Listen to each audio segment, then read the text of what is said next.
Morning, Janet.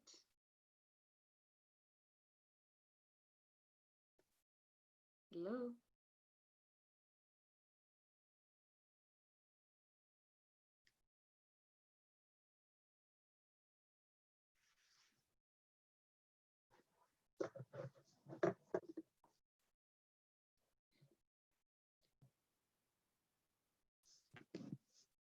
Benson, Jackie, Janet, I can see you. Hi, Benson.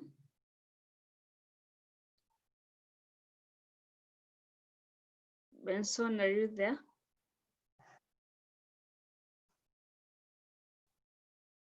I think your audio is still off. Jackie, how are you? Fine, thank you. How are you? I'm fine. It's been a while. You doing Yeah, well? it's been a while. Yeah. Okay. How about you? I'm also great, thank you. All right. Yeah. And Janet, how are you? I'm fine, thank you. How are you? I'm also fine, thank you. You managed to go through your makeup yesterday? No, yeah, we tried, but at some point after 1 hour, I think hell broke loose. Power went for the presenter. Oh, your power or the Ernest one? Yes. Or from Ernest side? From Ernest's side, power went off. So he called me and told me that I tell the others that the training, the session will end. Of the because makeup. Of power blackout. Yeah. Sure. So we can try organize another one in the course of the week. So there's no problem. Yes, I think we will. Yeah. Thank you very much. Cool. You're welcome. Rachel, been a while. How are you?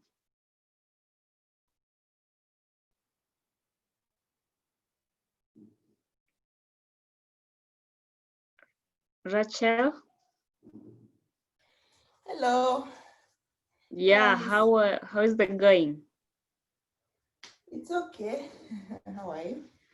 I'm also fine, thank you. Uganda, things are back to normal or not yet? Pardon? I'm saying Uganda, things are back to normal or not yet? Maybe they've just opened up churches and mosques, but we are still not yet there. There are some things that have not yet been opened up, but I think we'll get there before December. Oh, yeah, sure. Probably things will resume well by next year, early next year. Yeah. Paul, how are you? I'm fine, thank you. How are you? Yeah, I'm also fine, thank you. How are the classes so far? They're good. All right. Yeah, thanks. Cool. Ernest, you're welcome. How are you doing?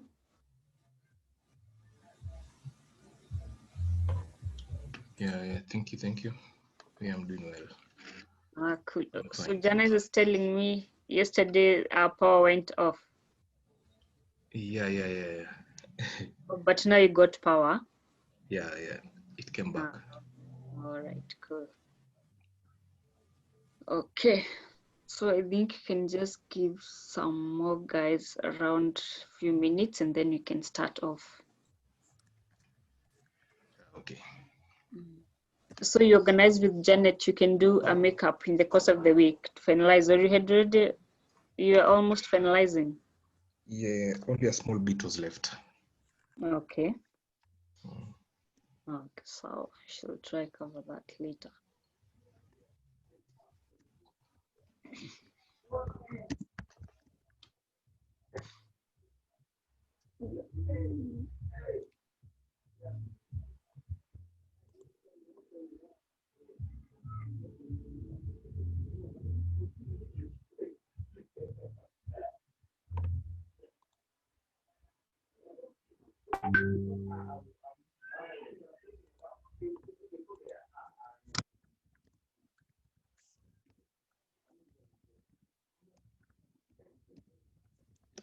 So we can start at 9:10.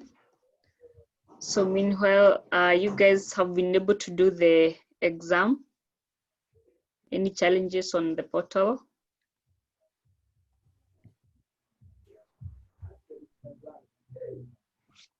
I lost my password. Mm-hmm. I was sent a link to reset, Yeah. but then I didn't know it was timed. Sorry? So by the time I was now sitting down to do it, Mm-hmm.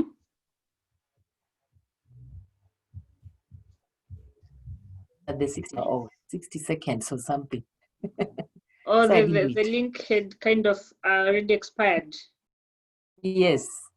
Mm-hmm. Mm. All right.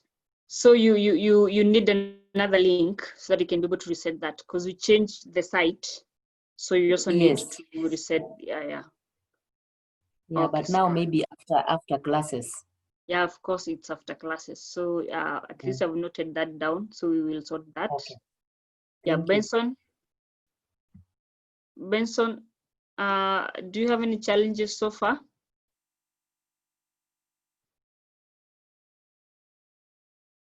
I think Benson is audio got some problems. Jackie, you got any problems so far? Or you managed to retrace the exam site successfully? Yeah, I got in using the link that was sent. The new link. Mm. All right, so you're good to go. Paul, you good to go? Yes, I am. Mm. Yeah. And Jackie?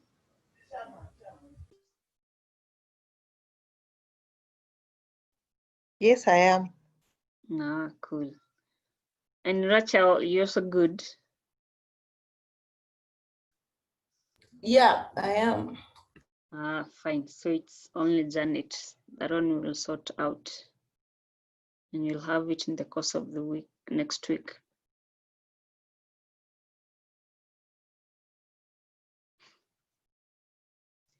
So 2 more minutes, we start. If you got any inquiry, you can be asking. So wait for others. Yeah. So Alice, that means I'll have to go through the Python exam next week, right? The Python exam, Yeah. or the marking, or Yeah. rather The revision. or the revision. All right. Yeah, sure. So you can, Okay. but I think it's only Janet. So you had planned to go through it today Yeah. or before But the it's okay. class? I can go through it next week together with the NumPy one. Oh yeah, actually, I think it will be better because you're also finalizing on NumPy today, right? Yeah. So you can go through the NumPy next week. Yeah. Yeah. Siava, I've seen you've joined. How are you? How is the morning? Thank you, Alice. My morning is great. Cool. I'm You're sorry. welcome. Thank you. Sorry? I was just reading through. There was a quiz. Yes, just the normal quizzes that we usually cite after the session. I was just checking whether you managed to successfully reset for your exam portal because we changed site. So you're able to access yours. I am so sorry. I've been so busy this week. I did not even know there was a quiz or exam or anything. Okay, so I think you can check because we sent via email. Okay. Yeah, and you try checking whether you're good to go. I will do it, inshallah. Yeah, if you're not able, you just reach out. We help out. Thank you so much. Thank you. Okay, you're welcome.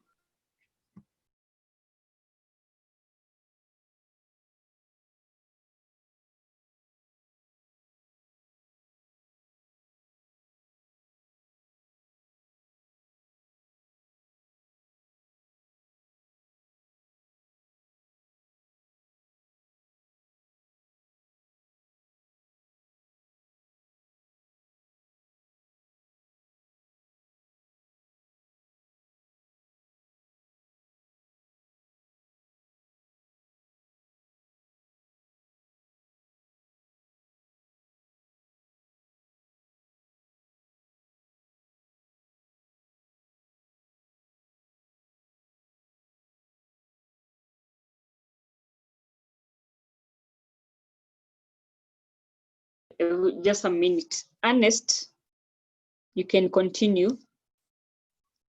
Okay, thank you.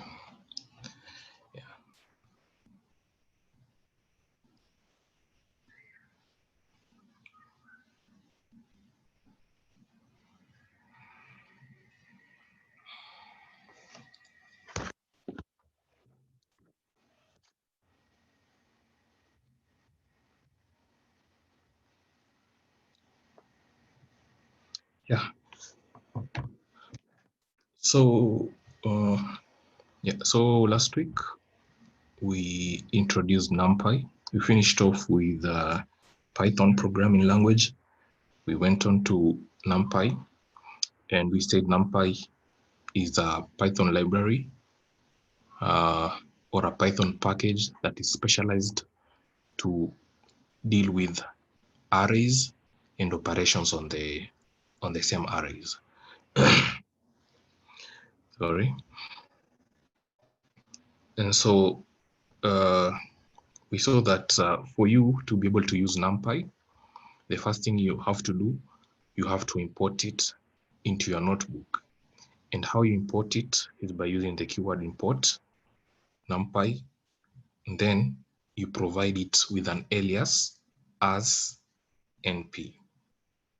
So this alias helps us to, so that every time we need to use a function that belongs to NumPy, we don't have to write the whole the word NumPy as a whole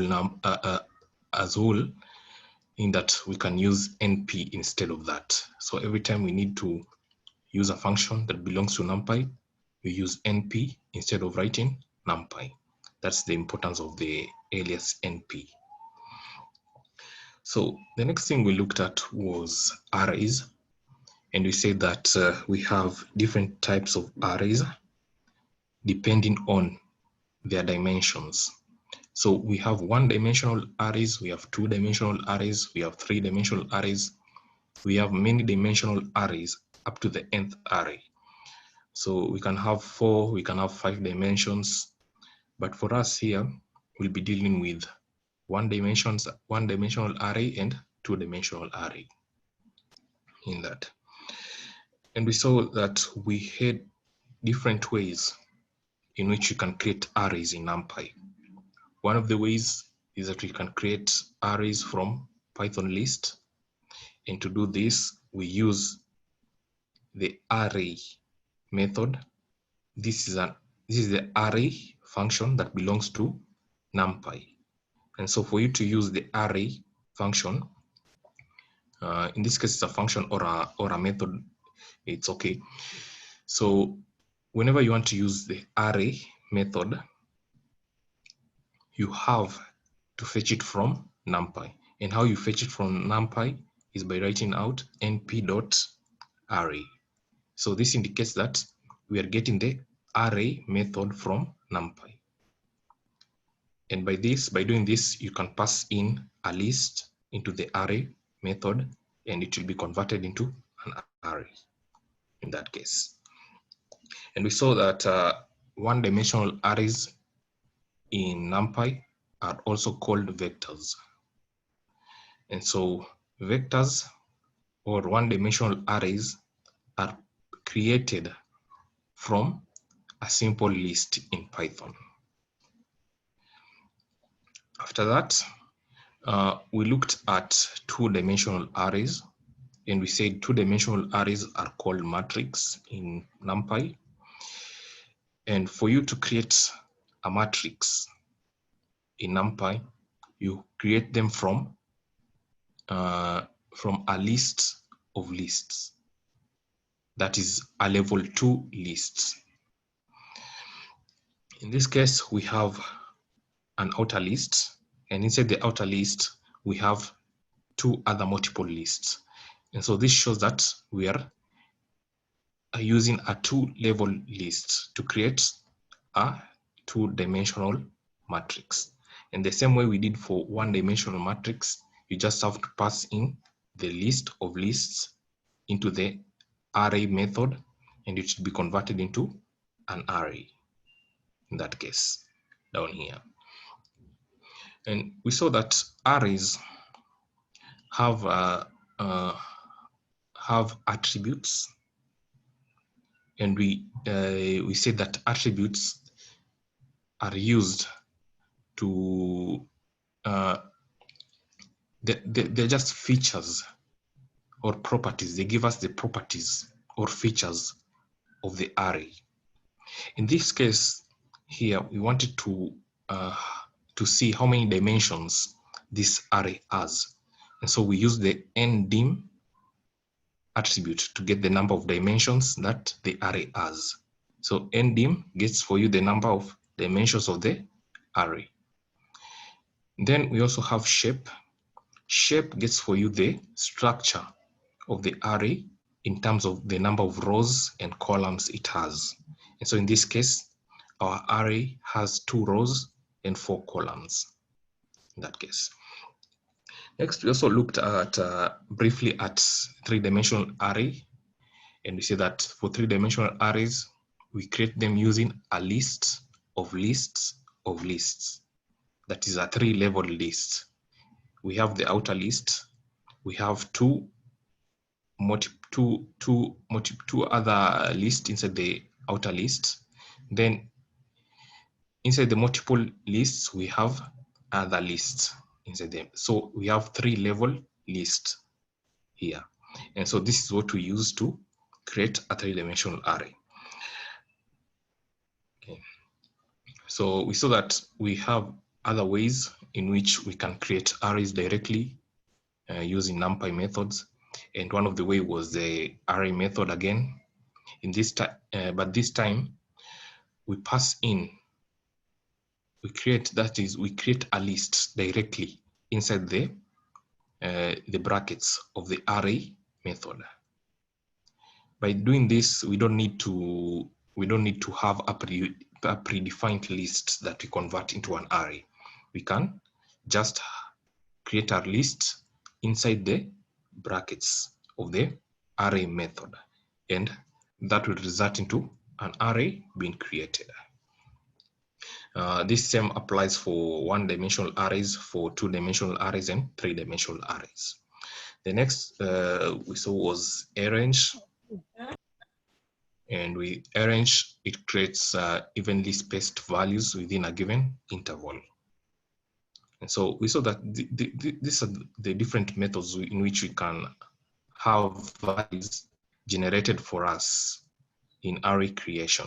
We have arrange in that, we have linspace, we have I or identity, which are used to create identity matrix. In that case, and we said identity matrix is a square matrix. And this means that when you pass in, the shape is supposed to be a single value shape, because the number of rows and the number of columns in an identity matrix are equal. And that's why we call it a square matrix. So in this case, we saw that you can use either I or identity. All of them will give you the same result. Next, we saw that you could create an array that is full of zeros or ones by passing in the shape and using the zeros method to create an array that is full of zeros. Also the same for ones. You could create an array that is full of ones by passing in the shape that you want for that array, in the case down here. So if you pass in a single value, it's going to create for you a 1-dimensional array. If you pass in a tuple with 2 values for the shape, it's going to give you a 2-dimensional array. Next, we also looked at full. With full, so that you can create array that is full of a certain number. In this case, by specifying the shape and the value that you want the array to be full of. In this case, we created an array of 2 by 3, 2 rows, 3 columns, and we specified that we want 4 to be the value that it has. in all the spaces in the array, and that was the case. Also looked at, we saw that we had different ways to create random valued arrays in NumPy, and we saw that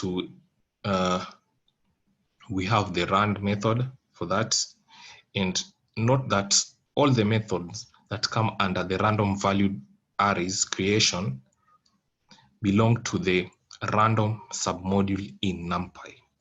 And so whenever you want to use any one of these methods that are down below here, we have first to, we go to NumPy, and then under NumPy, we specify that you want to go to the random submodule. After that, that is where we're going to get our methods to create random valued arrays in that case. And so we looked at rand, we looked at uniform. For rand, it generates random values from a uniform distribution over 0 and 1. For uniform, you are the one who specifies the high and low values, that is the range in between where you want values to be generated from, but values will be generated from a uniform distribution. We also looked at rand end and normal. For normal, for rand n, it generates for us values from a uniform distribution between positive infinity and negative infinity, with the mean at 0 in this case. And so by getting values from a standard normal distribution means that values that are near the mean have higher probability of occurring in our array as compared to values that are further away from the mean. That is rand n. Also, for normal, uses the same concept as rand n, but this time for normal is where you specify the mean and the standard deviation yourself. For rand n, the mean and the standard deviation is already predefined. So what you have just to pass is the shape of the array you want generated. Then we looked at rand int, and this generates random integers from low to high and high limits. In this case, the low and high limits don't mean the start and the stop value. They mean that the selection can go as low as 1, but can never reach 1 in that case. And also the selection can go as high as 100, but it can never reach 100. So we are going to perform selection in between 1 and 100 as our limits in that case. So the next thing that we looked at after looking at the different ways we can create arrays is array methods. And so we looked at reshape. And reshape, we said that it regenerates your array with a new shape. In this case, we use the arrange method to create an array. And you know, arrange creates a one-dimensional array by default. And so for us to get a two-dimensional array from arrange method, we have to use the reshape method. And so for reshape, one thing that is to be noted with reshape is that whenever we want to reshape a method, whenever we want to reshape an array, we have to shape it. We have to give it shapes which are factors of our initial array. Let me explain this. So in the case of the array above here, the shape of this array, this is a one-dimensional array in this case, and so the shape of this array is equal to the number of values that appear in this array of ours. And so in this case, when we need the array.shape attribute, we got 30. And so 30 represents the number of values in this one-dimensional array. And so in this case, when you want to reshape this array into a two-dimensional array, you have to use a shape that is a factor of the size or the number of items in this array. In this case, we used 10 and 3. 10 multiplied by 3, you'll get 30. 30 is the number of items in this array. And so same applies for, And so in this case, when we are dealing with an array with 30 values, the only possible shapes we can convert it to are 1 by 30, 2 by 15, 3 by 10, 5 by 6. So one thing you note about these shapes that we can reshape our array into, all these shapes are factors of 30 in that case. And so whenever you try to reshape an array with 30 values, whenever you want to whenever you try to reshape it using a new shape that is not a factor of 30, is going to give you an error in this case. And the error says that you cannot reshape an array of size 30 into the shape 6 by 2, because 6 times 2 gives you 12. It's not a factor of 30 in that case. So the next thing we looked at was max, argmax. And so this max, for max, it gets for you the maximum value in the array. For argmax, it gets for you the position of that maximum value in the array. Then we looked at min and argmin. Min gets for you the minimum value in the array. Argmin gets for you the position of the minimum value in the array in that case. So today we are going to look at array attributes.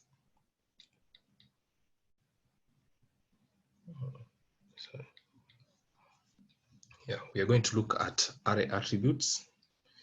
And initially, I had introduced attributes. We looked at two attributes. One was shape, the shape attribute that gives you the structure of the array in terms of number of rows and columns it has. And also we looked at ndim, which gives you the dimensions of an array. And so we're just going to repeat that again. In this case, attributes. We look at array attributes and say that attributes get the properties or features of an object. That is the work of an attribute. It gets for us the properties or features of an object. In this case here, our object is the array. And so we are going to look at the at attribute number 1, and that is the ndim. That is number of dimensions. Sorry.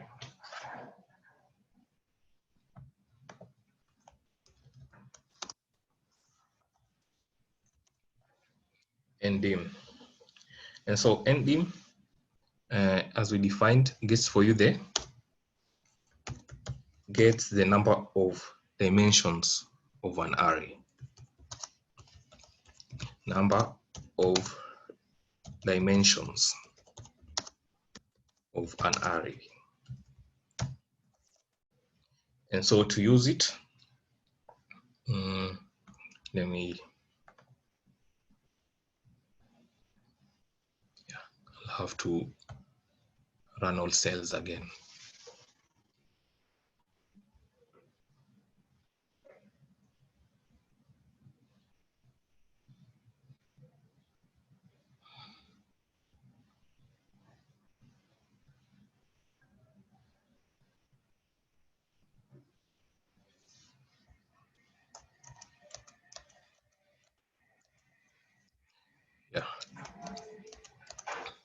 So remember, if you're continuing with last week's notebook, what you can do is you can just go in the button here, above here, you click on it so that you can run all the cells again. In this case, yeah, for you to be able to use NumPy and to be able to use the arrays that we initially created above here. And so if you're using last week's notebook, you'll just have to come up here, click on this. This will restart and run all the cells afresh. And so you'll be able to make use of last week's work that we did. So if you're using a new notebook, you can start with importing NumPy as NP. That's the first step that you're going to take. Import NumPy as NP so that you can be able to use NumPy in that notebook of yours. So after that, now we can continue. And so we are looking at attributes. Attributes gets for us the properties or features of an object. In this case, we are dealing with the array object. And so we have ndim as one of our arrays. And so ndim gets for us the number of dimensions of an array. Say, in this case, I want to use the array that I had created above here. The array that I had created above here. So I want to have a look at the number of dimensions this array has. What we do, you write the array name. In this case is R1 dot ndim, and you run. You can see once you run, you get the number of dimensions of that array. So in this case, R1 is a one-dimensional array, but we can try and reshape it. Yeah, let's reshape it.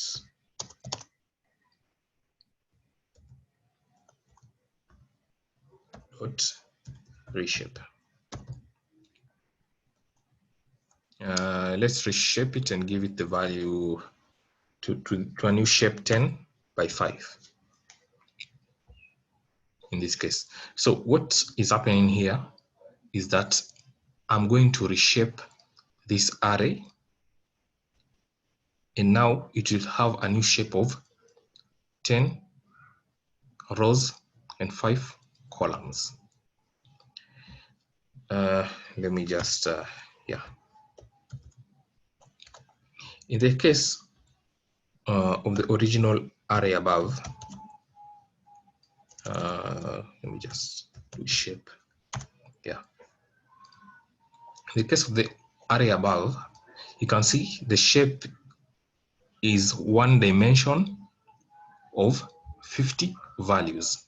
But now, what you're going to do here in the next line here, we are going to reshape this array so that it can have 10 rows and 5 columns. And so we have used 10 and 5 because they are factors of 50.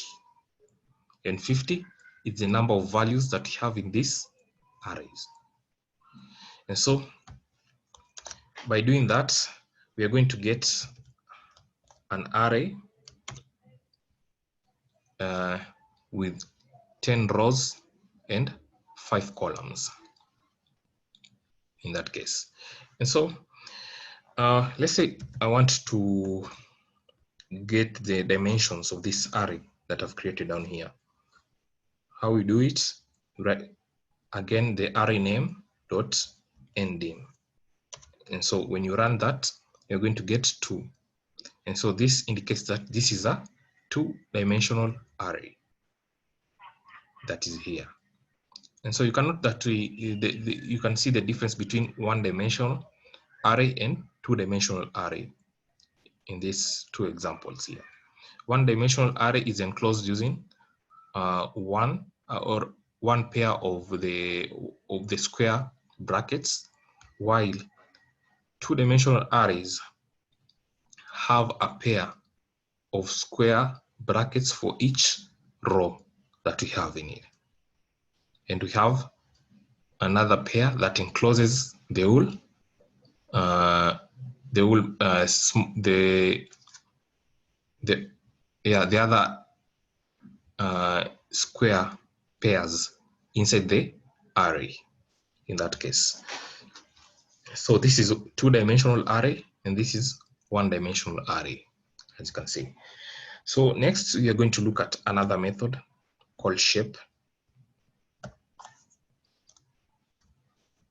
So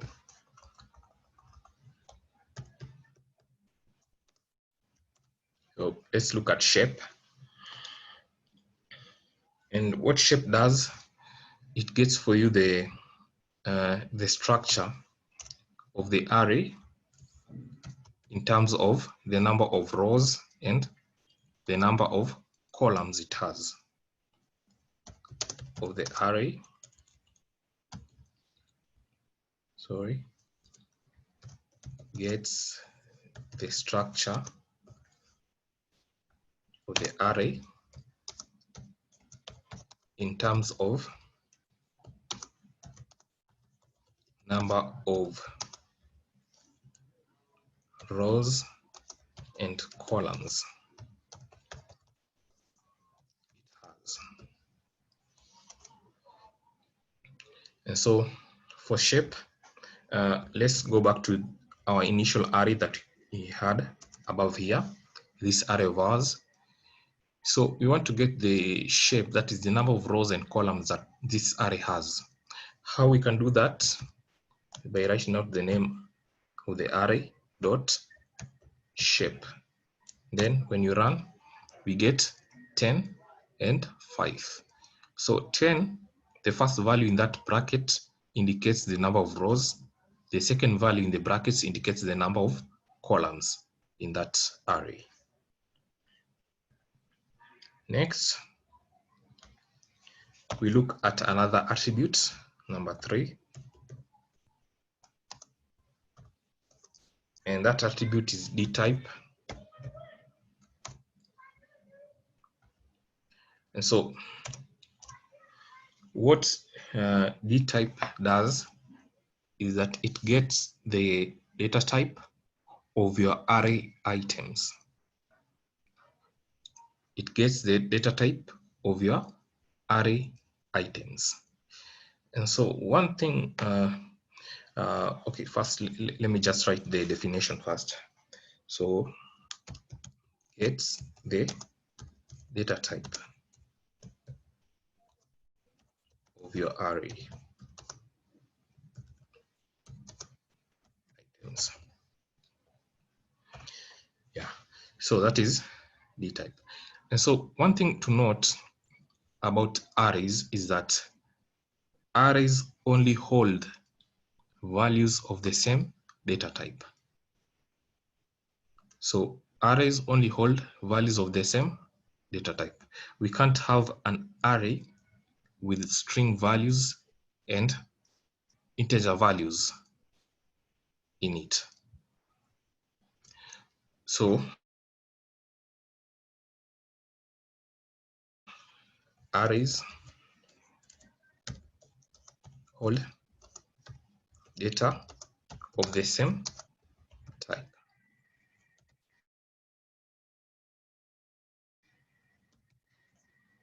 That is one thing that you have to note about arrays. And so we can't have an array, let's say an array with string values and integer values, or integer values and float values, all in the same, all in one array. Array only hold data of the same type. So let's use the above array again.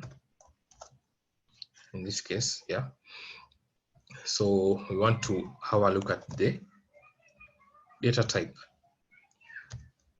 of the items in this array of ours. So we use dtype attribute for that. And so when you run, we get that the data type is integer.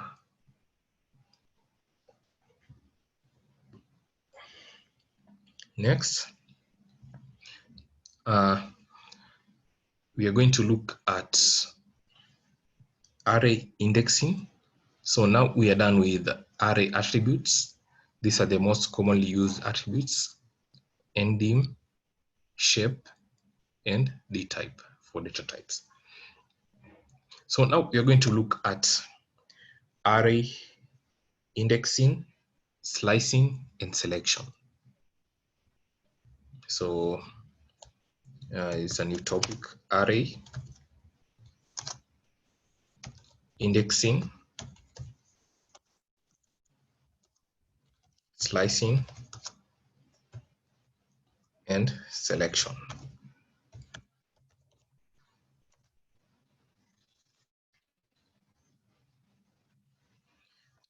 And so previously, when we were looking at Python lists, we mentioned indexing and slicing. And we said that indexing, what we mean by indexing is that we are referring to a single element in a sequence by its position. And so what indexing means is that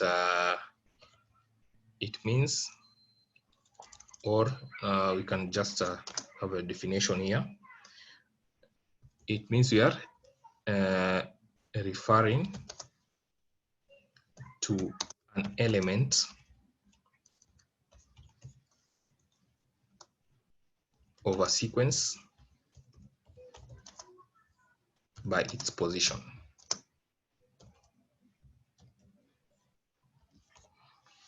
That is what indexing is. We are referring to an element of a sequence by its position. We also looked at slicing, and we defined slicing as getting a subset of elements from a sequence by indicating the range of values. So what slicing is getting a subset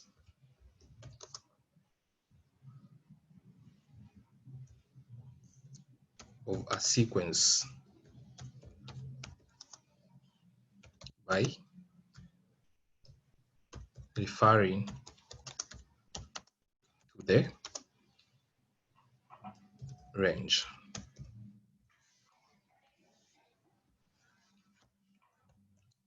So these two, this is what indexing means: referring to an element of a sequence by its position. Slicing means getting a subset of a sequence by referring to a range, of its position.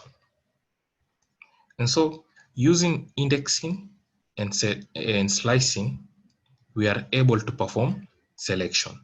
And so up here we can say selection is done by indexing and slicing. That is what selection is. Selection is done by indexing and slicing. So you can perform selection by either using indexing or slicing. So now let's create an array that you're going to use in this section. And so let's create an array, and we'll give it the name R. And we can use the arrange method for that. And we want to generate values from 0 to 10 in this case. We want to create, what this means is that you're creating an array that, to be specific, a one-dimensional array of values from 0 to 10. That is what arrange does. And so when we run this, that is what's going to happen. And then let's call our array and see and have a look at it. And so this is the array that has been created by the arrange method. And so it's an array from 0 to 10. In this case, you note that for a stop value here, we indicated 11. And so usually for stop value, we increment it by 1 so that we can get the value that you want to appear in our array, that is in the case. And so by doing this, let's look at array indexing, slicing, and selection in one-dimensional array. And so we can have a small subtitle up down here. So one-dimensional array indexing and slicing.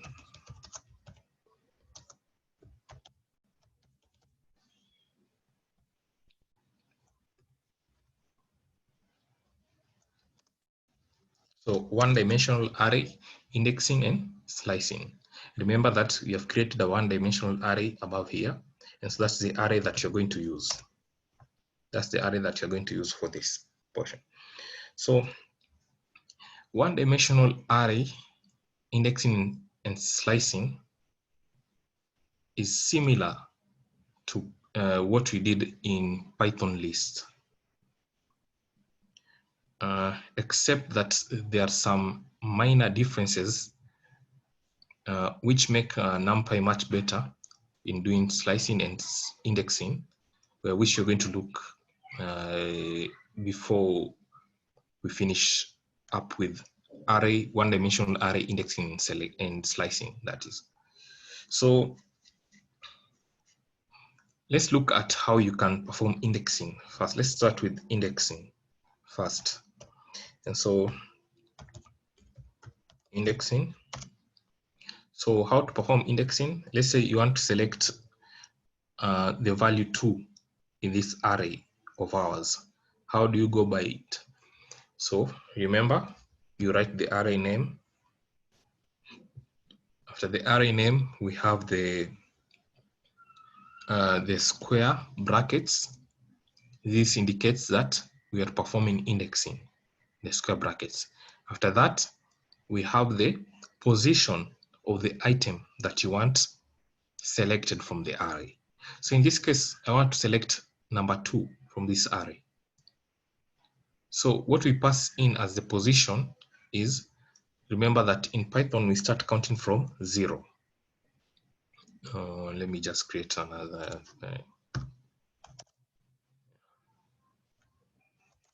Let me just make some changes here because, yeah, let me give the start value as 1 and stop value as 11, so that you can go from 1 to 10 instead, because, yeah, I've made some changes up there. So we want to select the value number 2 from this array of ours. How you do it is by indicating the position of number 2 in the square brackets. And so number 2 is at position 0, 1. Remember, Python starts counting from 0. So 0, 1. So by indicating position 1 in this square attributes, these square brackets up here, we are going to select the value 2 from the array. Same, if you want to select number 5 in this array, you indicate its position. So its position is at 0, 1, 2, 3, 4. So we indicate 4 as a position. And the number 5 is going to be selected from the array. Again, we can also perform back selection in NumPy arrays, exactly the same way we did with Python list. if you want to select the last item in your array, you indicate the position as -1. And so by running this, we're going to get 10 displayed as our output in that case. Also, if you want to select the fifth last item in this array, you indicate -5. In that case, we get 6 as our fifth last item in the array. So that is indexing in one-dimensional array. So next, we're going to look at slicing. Remember, this is similar to what we did with Python lists. And so slicing. And so how slicing is done, usually we write the array name, we have the square, we have the start value, colon, separating, and then we have the stop value +1 in that case. So that's how slicing is performed. That's how you indicate the range that is supposed to perform the slicing for you. And so let's have our array down here. And so in the case, let's say I want to select from 4 to 8, the values from 4 to 8. You want to select from 4 to 8. How we do it, write the array name, square brackets. First, you indicate the start value. The start value is the position of the value 4 in this array. So the position of 4 is 0, 1, 2, 3. So in there you indicate 3. Then we have colon. And then now you indicate the stop value. And so the stop value, we want it to go to 8. So in this case, 8 is at position 0, 1, 2, 3, 4, 5, 6, 7. So 8 is at position 7. And so that's our stop value. But remember, for stop value, we have to add 1 so that the selection can go all the way to 8 in this case. So 7 is the position, but the stop value has to be incremented by 1. And so we indicate 8 instead of 7. And so by doing this, slicing is going to happen from 4 all the way to 8. Remember, if we had indicated 7 up here instead of 8 and run, you can see that selection has happened from 4 to 7 instead of all the way to 8. And so for us to get the value until 8, we have to increment our stop value by 1. So now we get till 8 there. Again, as we did in Python lists, you can select items from the start up to a certain point. Let's say let's select the let's say we want to select the first 5 items in this array of ours. How we can do that is, one way is by indicating the start position as 0 and our stop position as 5. And so this indicates that we want to start from number 1 and go all the way to,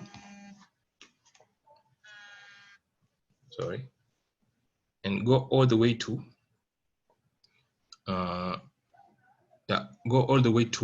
number 5 in this array of ours. So how you perform that, to select the first 5 items in your array, you can indicate the start position or fail not to indicate the start position, as we did in Python list. And so with this, what has happened is that we have selected items from the first position till the 5th position in this array of ours. But it's optional for you. Say you know that you're starting from the beginning of the array. And so it's not a must that you indicate 0 as your start position. By just leaving it blank, Python is going to notice that you want to start from the beginning of the list or of the array till a certain position number 5 indicated there. And so if we indicate it using this style, is going to give us the same result as the above one. And so it's not a must that you specify the start position if you're starting from the beginning of the list. Same applies for slicing that goes all the way to the end of the list. Yeah. So say you want to get all items apart from the first 5 items in your list. In this case, what you do is 5 colon 11. So what this will do, it will start selection from 5 to 10. Sorry, sorry about that. So it will start selection from 6 because 6 is at position number 5. Remember 0, 1, 2, 3, 4, 5. So 6 is at position number 5. And so in this case, whereby you want to select, you want to perform slicing from a certain position till the last item in an array, it's also not a must that you indicate the stop value, as we did below here. You can see here we wanted to select from 6 to the last value in our array, and we indicated the stop value as 11 in this case. And so that's what happened. But we can also perform this same operation by indicating 5, then leaving the stop value blank. By doing that, Python is going to perform selection from 6 till the end of the array. And so that's how it works. Also, say in this case, in the case that you want to select or perform slicing on the whole array, what you can do, again, you can leave out the start and the stop value, and this will perform selection of the whole array. So in this case here, I've not indicated the start value and the stop value. And so the output will be the whole array that will be returned out here, as you can see.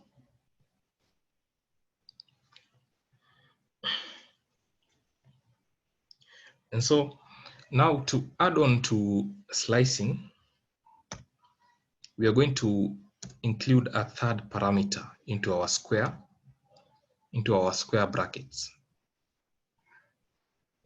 And so the third parameter is going to dictate the step that you take between values that are selected.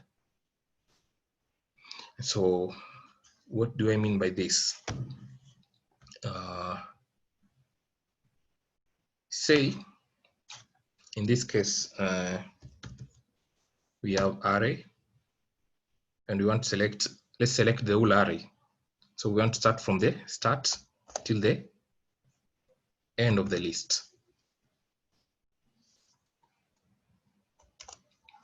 So this is our whole array. And so we can add we can add a third attribute into this selection, into this slicing that we've performed here. From 0 to 11. And so we can add a third parameter into this. A third parameter dictates the step to be taken between values upon selection. And so let's say I want my selection to give me values with the step of 2 in between them when selection is done.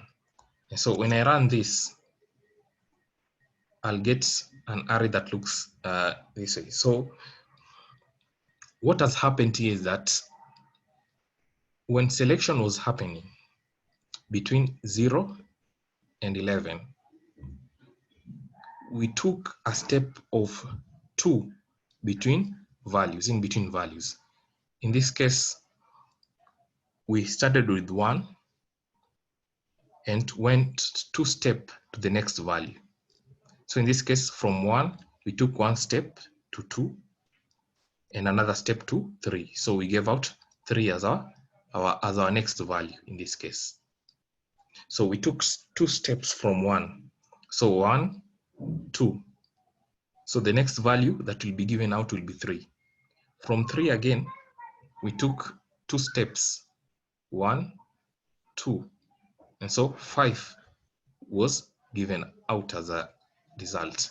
From 5 again, we took 2 steps, 1, 2. Then we gave out 7 as a result.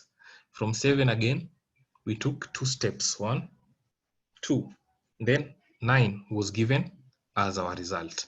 And so by adding a third parameter into selection, the third parameter indicates that we are performing, it detects the step to be taken between elements in that array.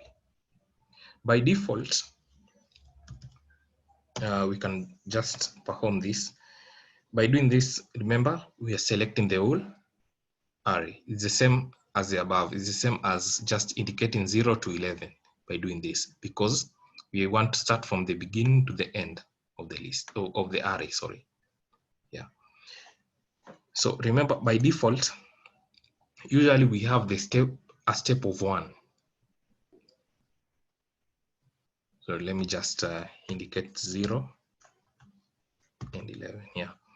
By default, usually have a step of 1 between each element of the array.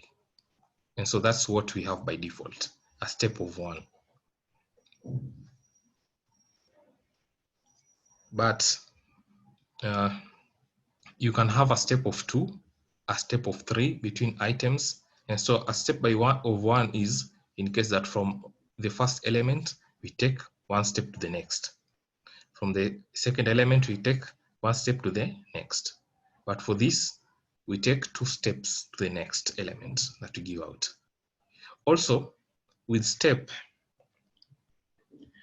we can also use step to reverse, to perform, to reverse our array. So in this case here, above here, which is same as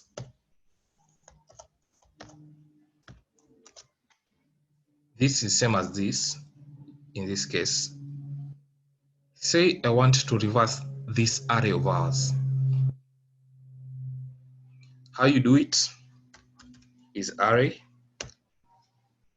square brackets, then colon with no start or stop value, remember this indicates that we are starting from the beginning to the end of the list. Then we include another colon to indicate the step value. And so let's say we provide it with the step value of -2. What will happen is that you can see now the values are in reverse order down here. So what has really happened is that by indicating negative means that we're going to start from the end of the list. So from the end of the list, we are going to have a negative step. So from 10, one step. From 9, another step. From 8, another step. And so we'll be moving towards the negative direction in that, as compared to 1, which moves towards the positive direction. So for when you indicate -1, the selection will happen from the last item to the first item. And so that's what is going to be to be displayed here, a reversed array of the above. And so, yeah, that is slicing in NumPy arrays. Also, we have different ways in which you can perform indexing of NumPy arrays that is not possible in lists. And so one way we can do, how we can do this is that, you see, in lists, we were limited. We were limited with with how we can perform indexing. We were limited in that with list, we are only allowed to select one item at a time when we are indexing. We are only allowed to select one item at a time. The only way that you can select multiple items at a time in list is by using slicing, by doing slicing. But let's say we want to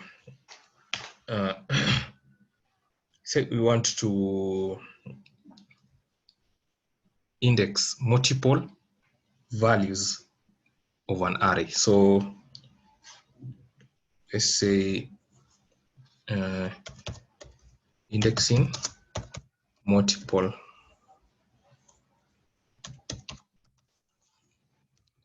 values of an array.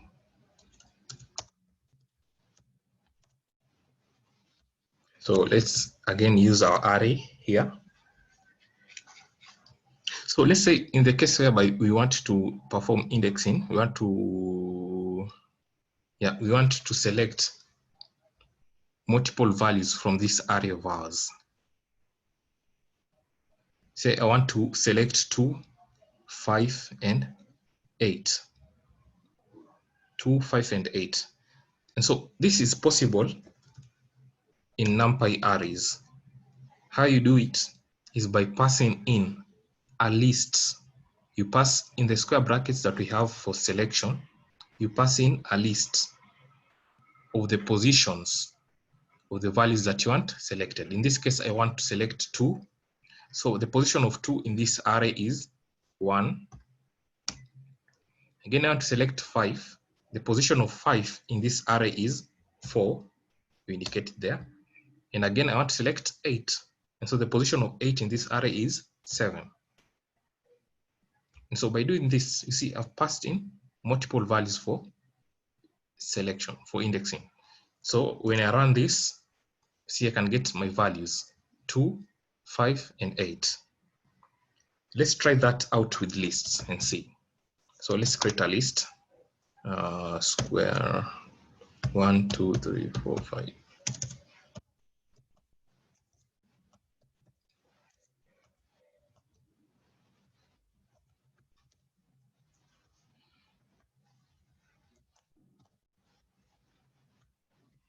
Yeah, let's create a list and try out this method, this concept. So let's have a list. Let's square brackets and say we want to select items. Let's say we want to select again same as above. We want to select 2. We want to select 5. Let me include 5.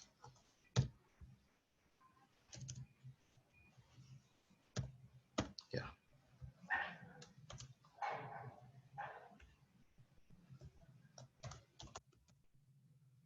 Sorry.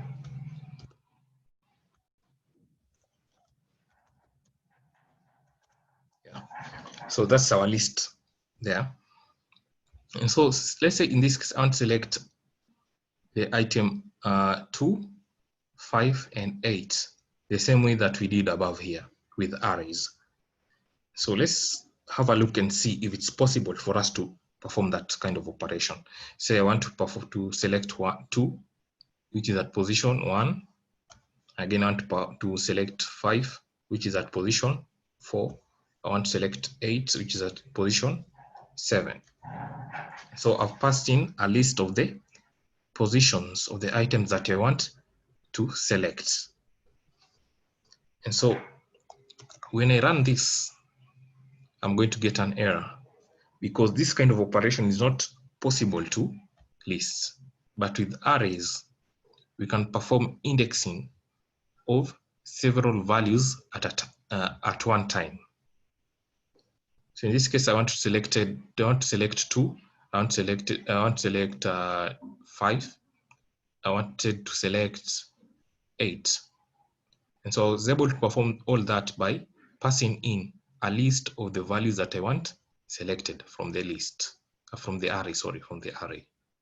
With list, that is not possible. And so up here, we can say that we can just have a small title that says how we can index NumPy arrays that is not possible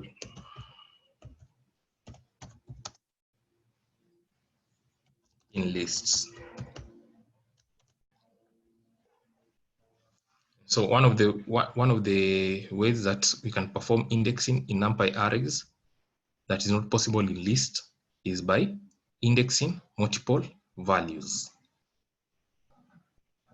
So in this case, with lists, it provided us with an error, but with NumPy arrays, it worked for us.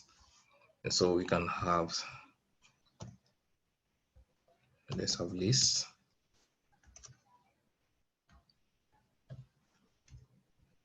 We can have array. That way. So for array, it worked, but for list, it gave us an error. So next,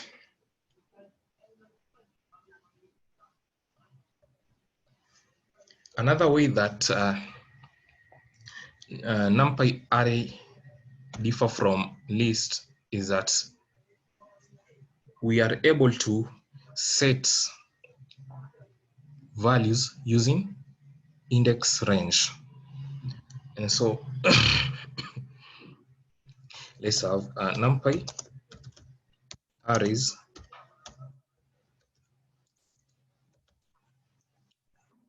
differ from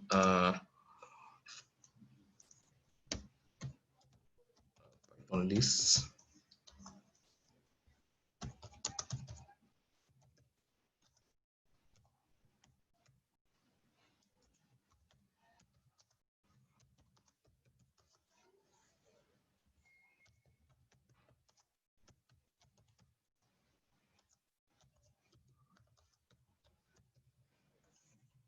Yeah, so NumPy arrays differ from Python lists in their ability to set values using index range. And so by this, what we mean is that let's have our array. Let's have our array down there. And so let's say in cases whereby you want to an example is that, let's say you want to change certain values. Let's say from 1 to, yeah, from 1 to, let's say, let's say, yeah, from 1 to 5. Let's say we want to change the values from 1 to 5. NumPy provides for you a way to set values using index range. And so what we mean by that is that you said that you want to change values from 1 to 5. And so what you just have to do is to indicate the positional range of those values. And so we start from 1, which is at position 0, 2, 3, 4, 5. 0, 1, 2, 3, 4. 4 plus 1 is 5. That is going to be our stop value. So by doing this, we are selecting the values from 1 to 5. And so NumPy provides for us a way that we can use this same type of selection to set values for our array. And so in this case, I want to change the values from 1 to 5. And let's say I want to change it to, and give it the value 10.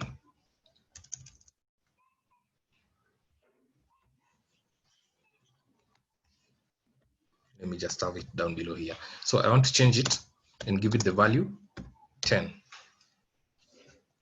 And so by running that, then calling our array, that is what we are going to have. So what we have done, we are changing, what is happening here is that we are changing the values from 1 to 5. That is the values from the position 0 to 5 in this range. And so this is going to change the first 5 values to 10. And so note that this is only possible. This kind of assignment is only possible with NumPy arrays.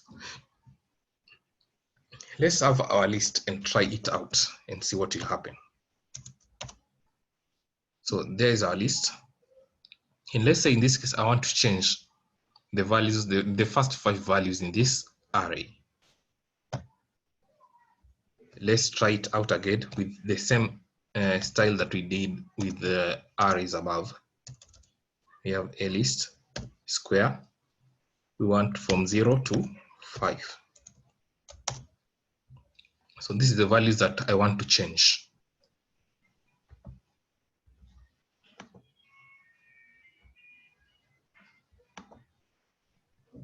So these are the values that I want to change. And so let's try and assign new values to this range of values here.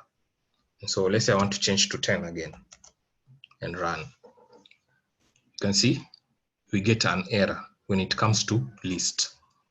And so this kind of operation can only be performed with NumPy arrays, as you saw there. And so we can have arrays,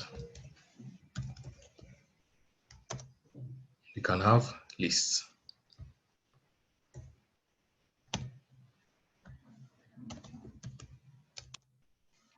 Yeah. So what has happened here is that we are able to set values using index range in NumPy arrays that is not possible with lists. And so with lists, we can't set values using range. But with NumPy arrays, we can set values using range. Same for indexing multiple values. We are able to index multiple values using NumPy arrays, but this is not possible in Python lists. And so when we passed in a list of values that we want to index or to select, we were able to get an output, but for list, we got an error. Same for setting values using index range.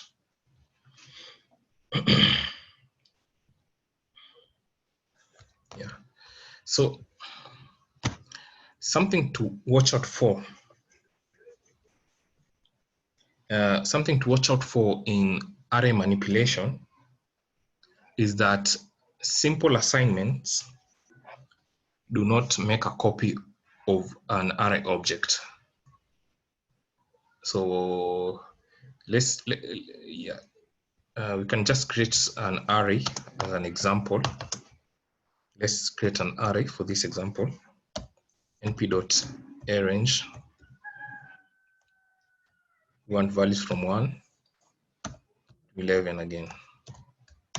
Yeah. Sorry.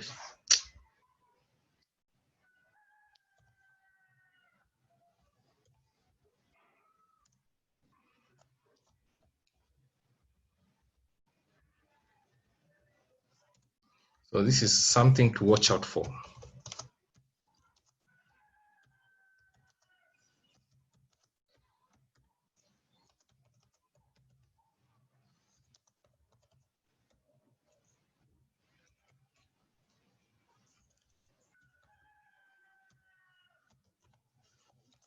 Yeah. So something to watch out for in array manipulation is that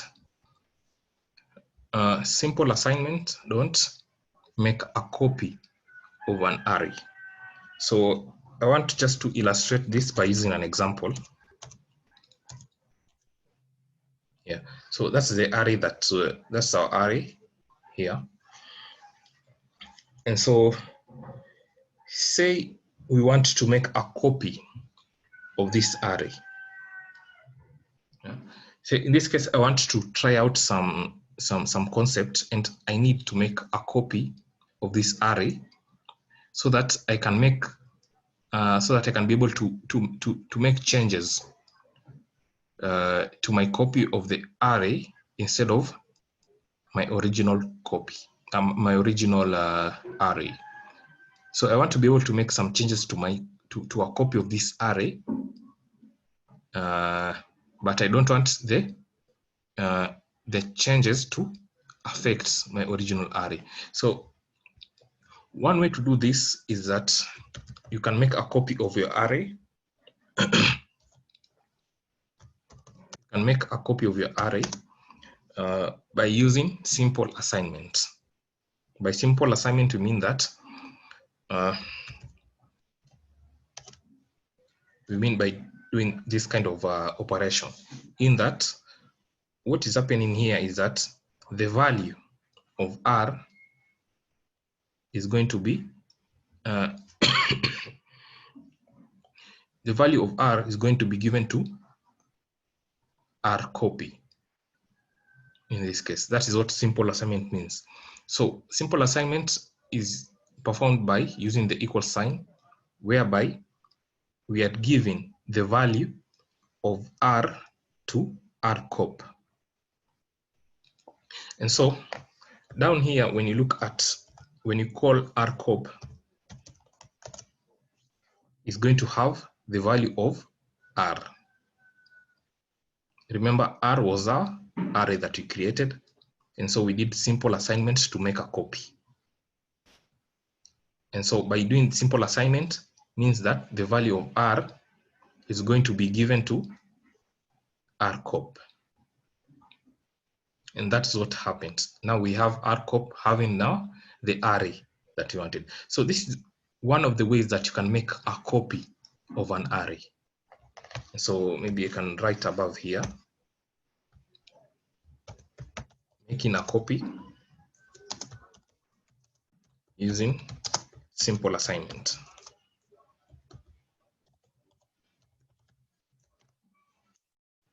Yeah, so we are making a copy using simple assignment. This is what we call, this is what we mean by simple assignment. And so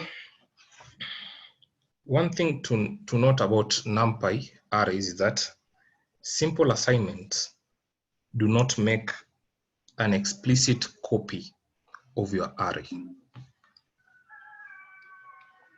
So what do I mean by that? Is that, let's say you make some changes into your copy. That is the R cop is my copy, right?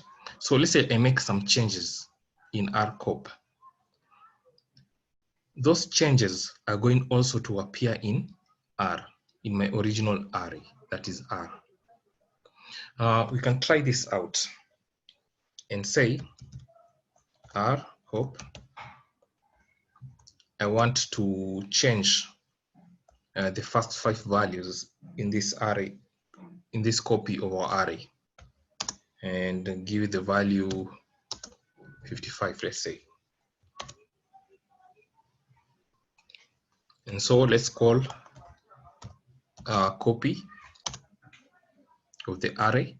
And so the above, what has happened is that the first 5 values have been changed to 55, as you can see. But with simple assignment, it doesn't work well in NumPy arrays, in that when you call your original array and run it, you're also going to get the same change reflecting in it. You can see we changed our copy, but also R was changed. That is, our original array was also changed. And so this means that simple assignments do not make an explicit copy of an array object. So we can say simple assignment do not make a copy of array object.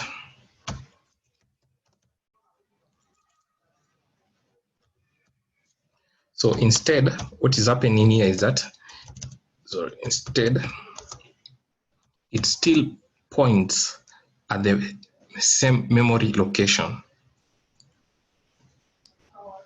Still points, still.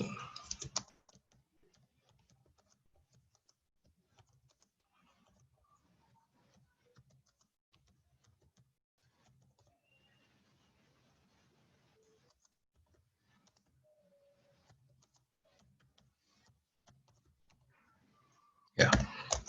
So simple assignments do not make a copy of array object. Instead, it still points at the same memory location where the original array is saved.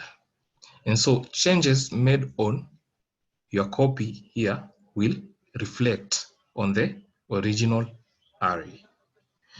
And so to avoid this kind of scenarios, when you want to make a copy of an array, yeah, when you want to make a copy of an array, let's call it array copy, we use the copy method for this. Let's have r dot copy. So to make a copy, an explicit copy of your array, we use dot copy method. And so what dot copy method will do is that it makes a copy and stores the copy in a different memory location. And this will happen that whenever you make a change on this copy, it won't affect your original array in this case. And so let's run this.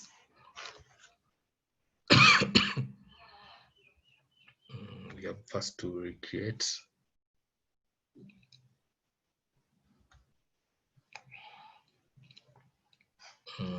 Let's recreate our array.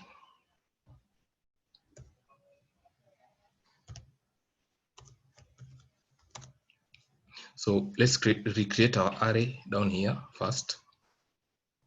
So this is our array. So we want to make a copy of that array.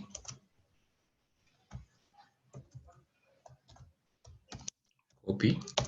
So that's our copy, our explicit copy of the array. And so when we make changes on this copy here, our copy. Let's change the first 5 values to, again, to 10. Call it. So when we make changes to our copy, it won't affect our original array, as you can see. So we made a copy of the R array called rcopy here. So we made changes to our copy whereby we changed the first 5 values to 10. As you can see, when we call rcopy, the array had its first 5 values as 10. But when you called R, that is our original array, you can see that the array is still the same as it was. No change has occurred in our original array. And so to make a copy of an array, we use the .copy method for that. Next, we're going to look at two-dimensional array indexing and slicing. Let me just write it. Two-dimensional array indexing and slicing. Yeah. So I think we can take a quick 10-minute break and then come back again and continue from here, from two-dimensional array indexing and slicing. So 10-minute break, come back at, what's the time? At 10:45, say 10:45, we continue. Okay, unless anyone has a question, I'll be able to answer during the break. You can just ask, or during the class as it continues. Yeah, so we can take a break. Yeah, come back at 10:45 to continue from two-dimensional array indexing and slicing.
So we can continue with indexing and slicing. And so first, let's create a two-dimensional array. And for this to be as an example, so we're going to create a two-dimensional array using the arrange method again. And we want values from 1 to to 37. That is, we want values from 1 to 36.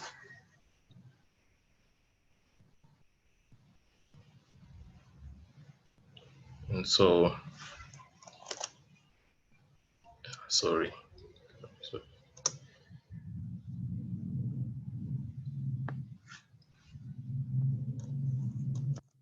let's have, so yeah.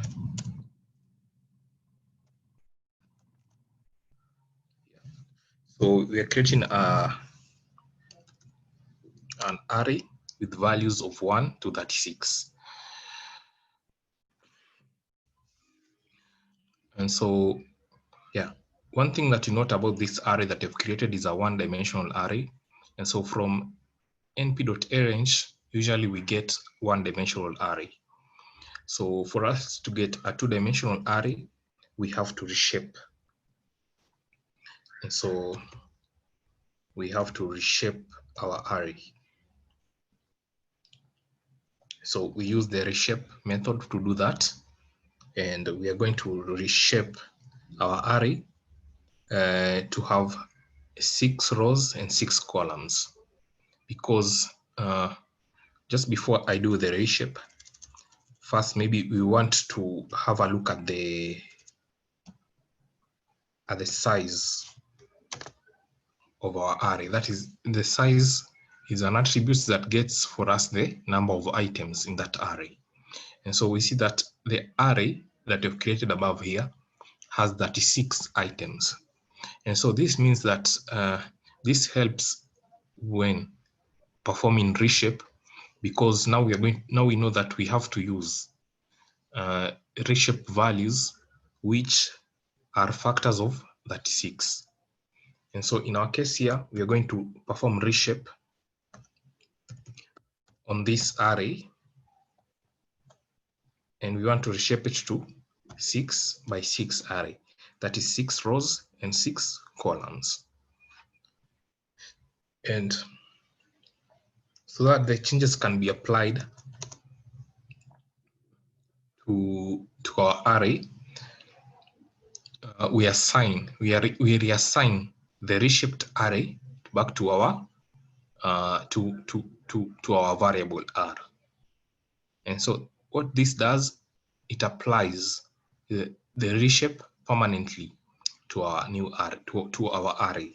That is, just to explain this, you see when you perform the reshape and then again call r again, you see nothing has taken place. The reshape function has not taken place in our array called r. And so for us to apply this reshape functionality permanently into our array, we have to do reassignment. And so by reassignment, what we mean is that, say you take r and you say it's equal to the array dot reshape, and we want to reshape it to 6 by 6. And so now we are going to reshape r to 6 by 6, then again reassign the value of the reshaped array to r again. And so by performing reassignment, this means that whenever we call r is going to have the new shape that we have reshaped it into. That is 6 by 6. And so that's how we perform reshape permanently. How you can do it is by using reassignment. Instead of doing this, use reassignment for that. And so now we are going to look at two-dimensional indexing and slicing. Let me delete this first. Yeah. So, so we have created our two-dimensional array. Now we head into, now we look at array indexing and slicing. And so now we are going to start with indexing. In this case, indexing.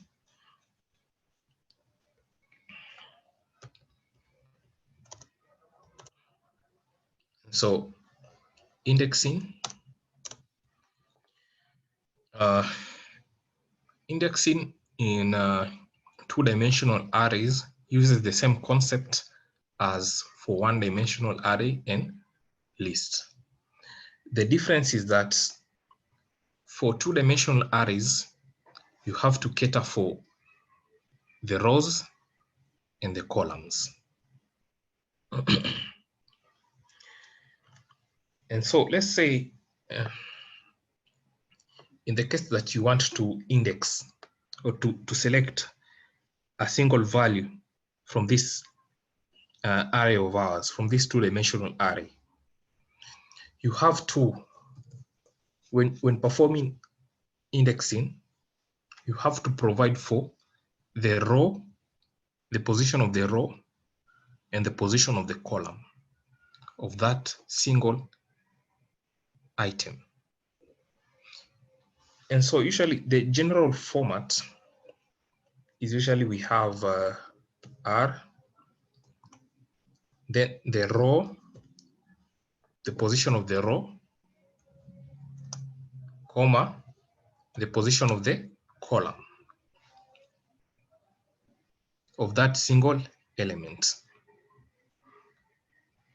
Or we can have another convention. We usually have another convention for this.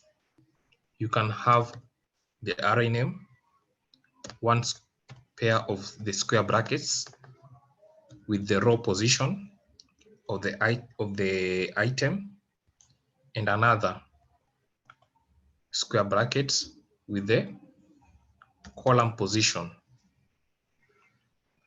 of the item. So these are the two conventions that we use to select a single item from a two-dimensional array. And so as an example, let's start with a simple example here. Let's say we want to select one from this array. How you can do it? First, you write the name of the array. Then we have the square brackets. Inside the square brackets, we specify first the position of the row where the item is at. For one is at row 0. So we indicate 0. Then again, we come back and look for the position of the column where the item is at. In this case, 1 is also at column 0. That is the first column. So row 0, column 0. That's where we have 1. And so after indicate 0, in there we get 1 as our result. And so 1 has been selected from this two-dimensional array.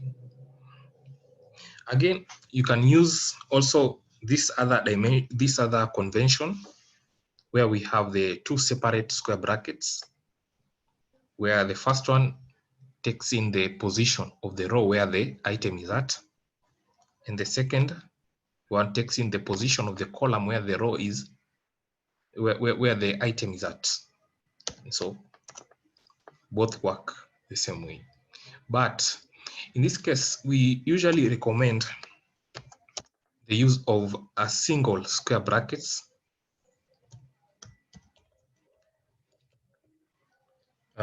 it's usually recommended that you use this, the one with the note, with the comma notation, because of its clarity, and this is mostly used in this is the mostly used convention for performing selection of single items from two-dimensional arrays. So this is the most recommended one, and that is what we're going to be using. That. So now let's head on and select other items from this array of ours. Say we want to select 34.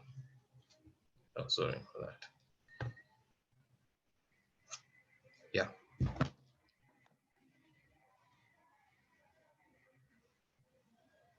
Yeah, say we want to select the number 34 from this array. How we can do it again is by having the array name, square brackets. Inside the square brackets, we indicate, first we start with the position of the row where 34 is at. And so the position of the row where it is 0, 1, 2, 3, 4, 5. So it's at row 5. Then again, we come again and indicate the position of the column where 34 is at.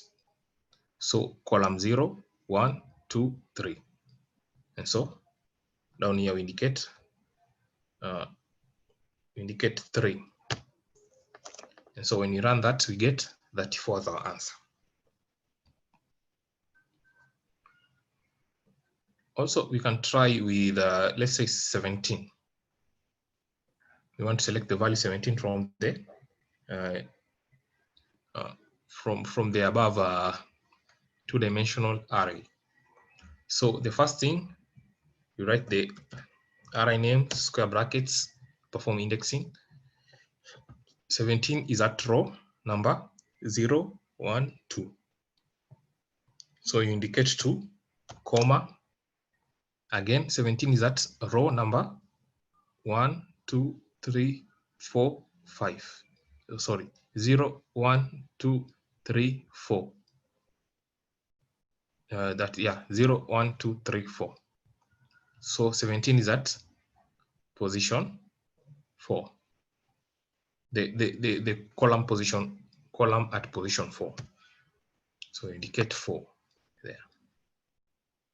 So when you run this, you're going to get 17 as our answer.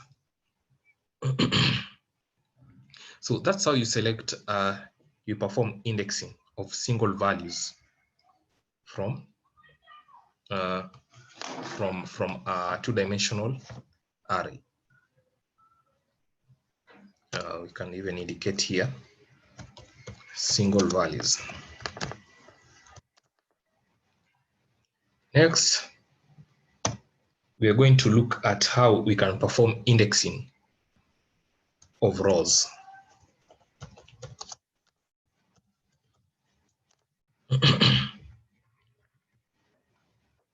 So let's have a look at our array again down here. And so we want to select rows from, rows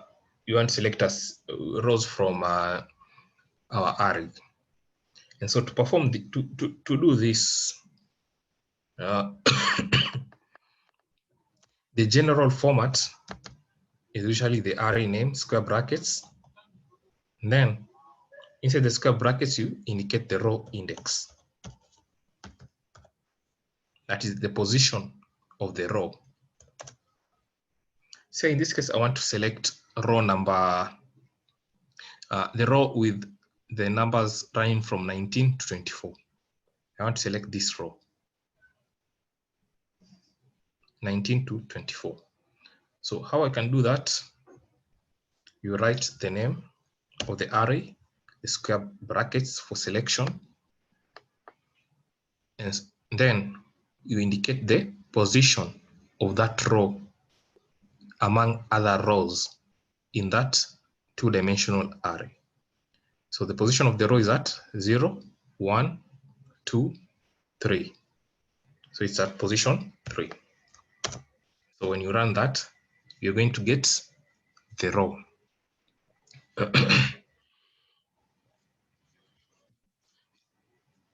Again. Okay, when you want to select multiple rows, let's say you want to select a range of rows from our array. How you can do that again is by providing a row range, the range of rows, the positional range of rows that you want to select. Let's say in the case here, I want to select 3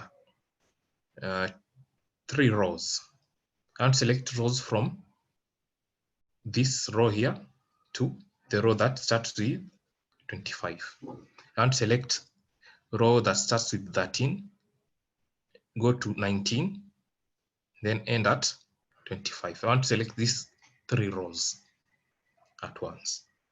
How we can do that is by passing in the row range. And so how we can do this is by first we start with the start value. We come here and count 0, 1, 2. So we start at position 2. We start with the row at position 2. Then we want to end at the row in position, at the row which starts with 25. So we count the position of that row. So 0, 1, 2, 3, 4. 4. So 4 is going to be a stopped value. But whenever you see a range, remember that you have to increment the stop value by 1.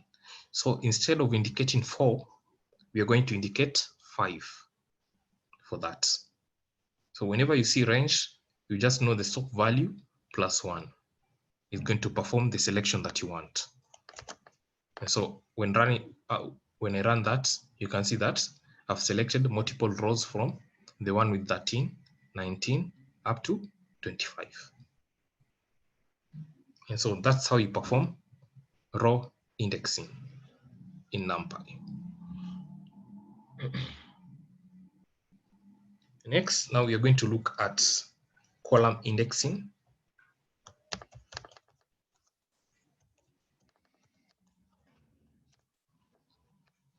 We're going to look at column indexing.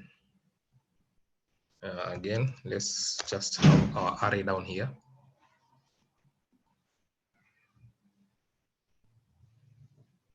And so now we want to perform column indexing. How we do it, the general format of this is that we have the array name, square brackets. Inside the square brackets, we have colon, comma. After the comma comes in the column, the column index. So this is the general format for this. And so someone might be asking, what is the colon for that is here? This colon that we have here before our column index is a row placeholder. And so this indicates that we are going to select all the rows in that column.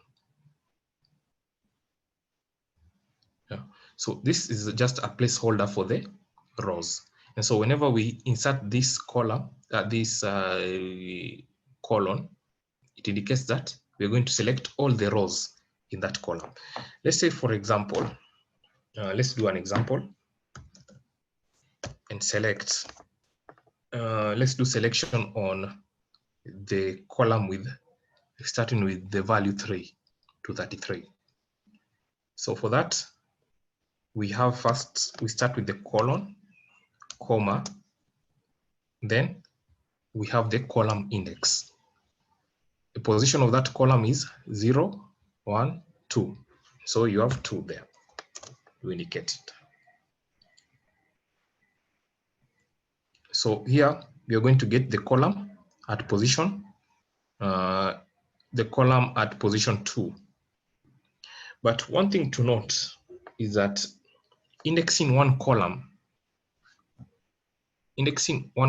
returns a result as a one-dimensional array.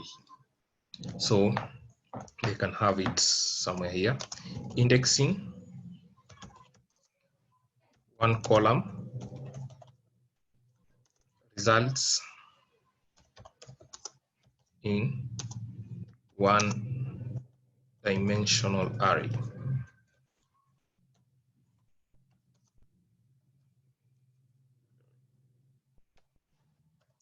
So you get that the array looks like this. It doesn't look like a column in this case, because indexing one column results in one-dimensional array in that case. But when you index multiple columns, we are going to get the result as a matrix, that is a two-dimensional array. And so this is how you index a single column from a two-dimensional array. How you index multiple columns, more than one columns from a two-dimensional array is that we have R, remember the colon, which is the placeholder for the row values.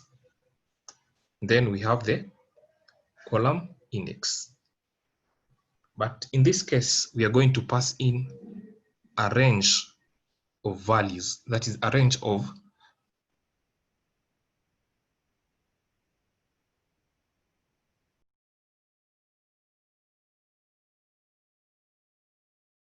the positions column with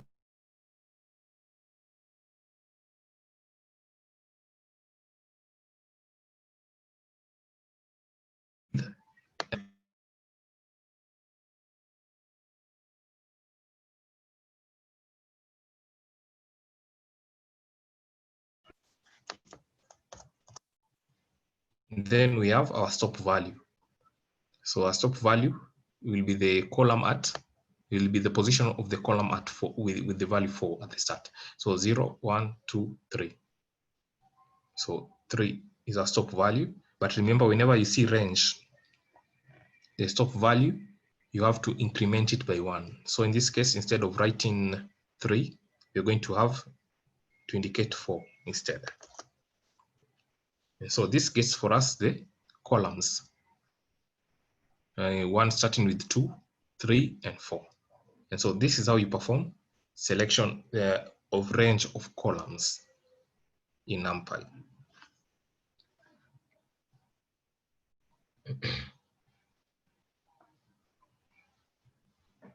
Yeah.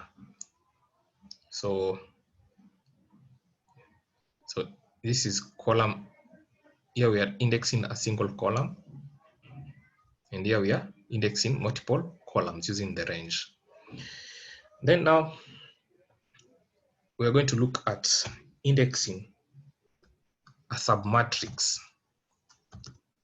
from a two-dimensional array, that is from a matrix, indexing a submatrix.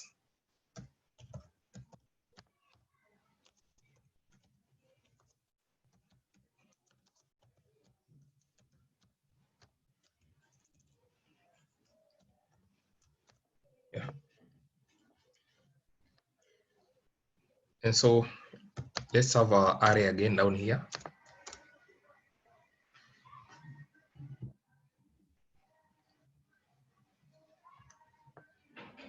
So let's say in this case, we want to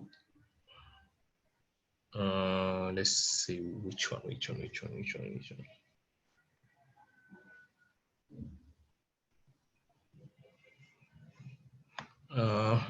Let's try and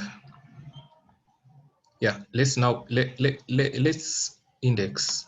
Let's select a submatrix from this array of ours. So the submatrix that we want to select a small portion of matrix from this bigger matrix here. And so the submatrix that we might want is the one running from 15 to 17, and from 15 to 27, and from 27 to 29. I don't know if you can see it. 15 to 17, 17 to 29, 29 to 27. This is the submatrix that we want to select from this bigger matrix here. So how we can do that kind of selection by having the name array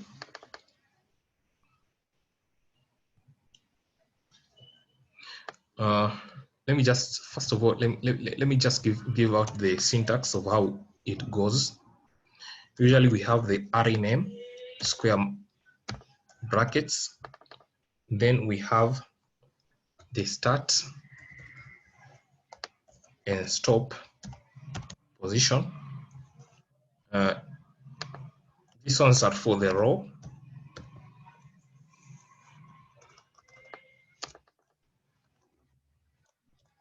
For the rows. Then we have comma separating the range, the two range. We have again another start to stop for the columns.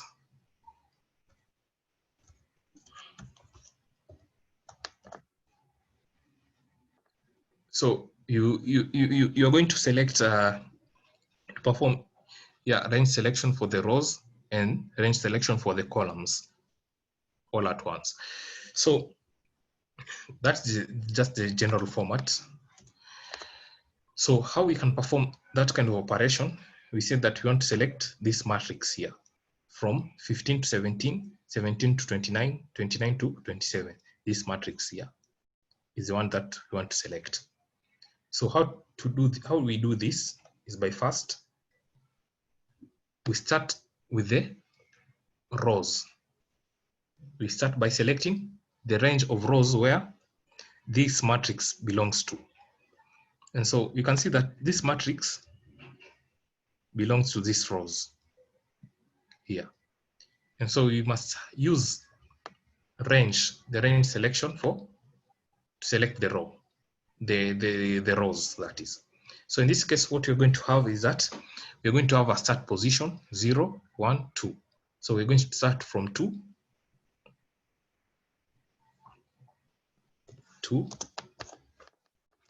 as our start row position, then go to the row with 25 here.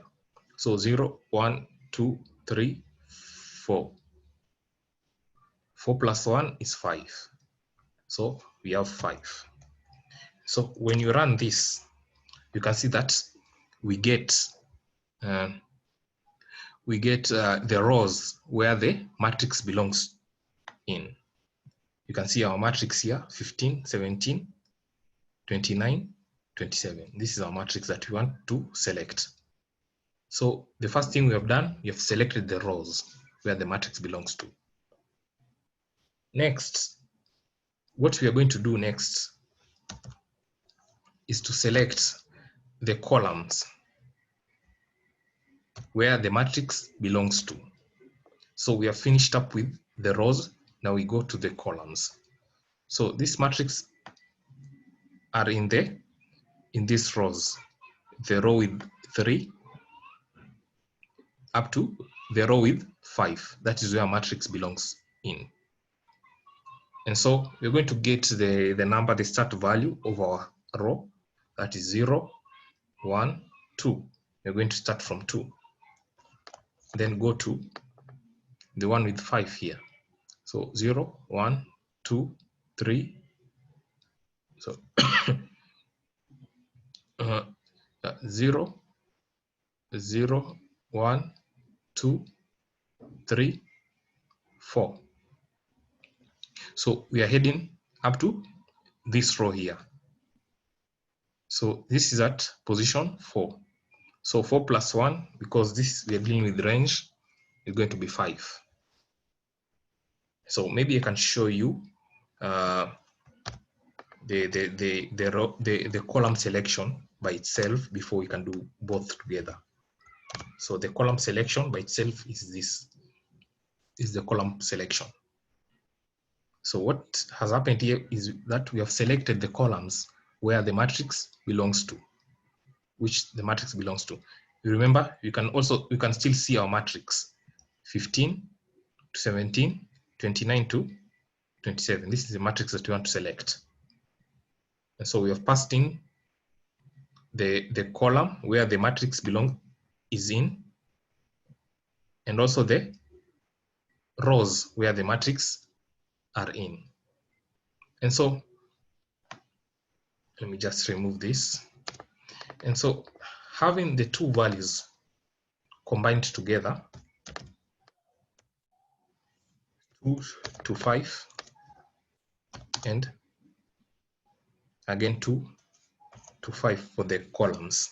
Having the two values combined, we are going to get our submatrix that we wanted here. And so now you can see we were able to select this matrix from our two-dimensional array above. That's how we perform that kind of operation.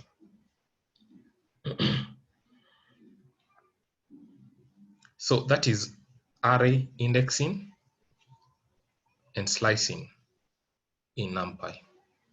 And so yeah, that's how we select NumPy. We select submatrix from the larger matrix in NumPy, two-dimensional arrays. So unless anyone has a question or anything that you want to be clarified, I'd like to continue to Boolean selection.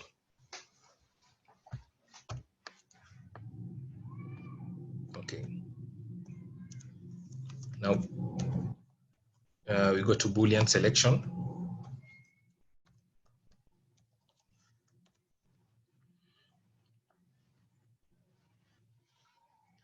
So what Boolean selection is,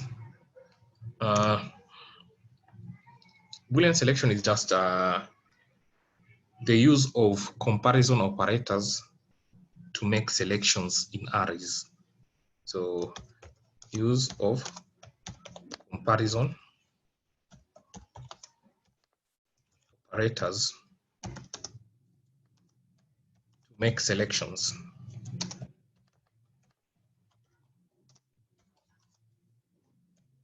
in arrays. That is what Boolean selection is. And so by comparison operators, you can remember the greater than, less than,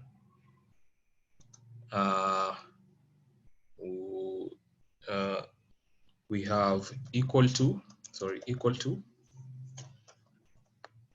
These are what we call the comparison operators that we looked at in Python. Equal to, greater than, or equal to. We have also less than or equal to.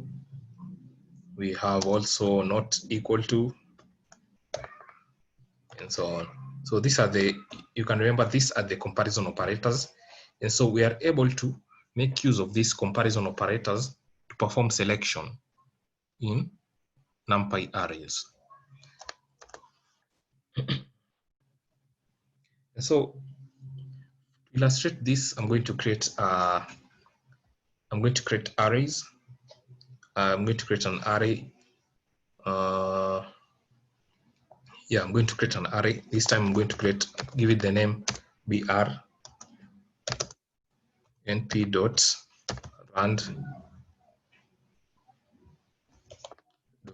int. So what I'm doing here is that I want to create a random I want to create a random valued array of the values from 1, in between 1 and 100. Not 100, let's work with 1,000. And I want to generate 50 of them in between 1 and 1,000. These are my limits. The lower limit is 1, upper limit is 1,000. So after that, I want to have a look at my array, the array. Yeah.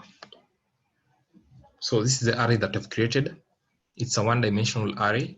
So I've created a random array of values in between 1 and 1,000, and I have specified that I want 50 values for this array. And so we can now apply Boolean selection on this. And so let's say I want to select values that are greater than 500 from this array of mine. Select values greater than 500. So how we can do that is by the use of the comparison operator. And so how we use the comparison operators with arrays, we have the array name. We want to select values that are greater than 500. Remember, we use the arrow that points the right for greater than 500. And so this is what it results into. And so by using comparison operator on an array, it results into an array that is filled with true or false values, depending on whether the specific element passed the test or not. And so in this case, it's going to go through each element in this array and check if that element is greater than 500. If it is greater than 500, it's going to return true. If it is not greater than 500, it's going to return false. As in the case here, you can see for 421, it returned false value. But for 604, it returned a true value because 604 is greater than 500. Also for 740, true value. For 383, false value. And so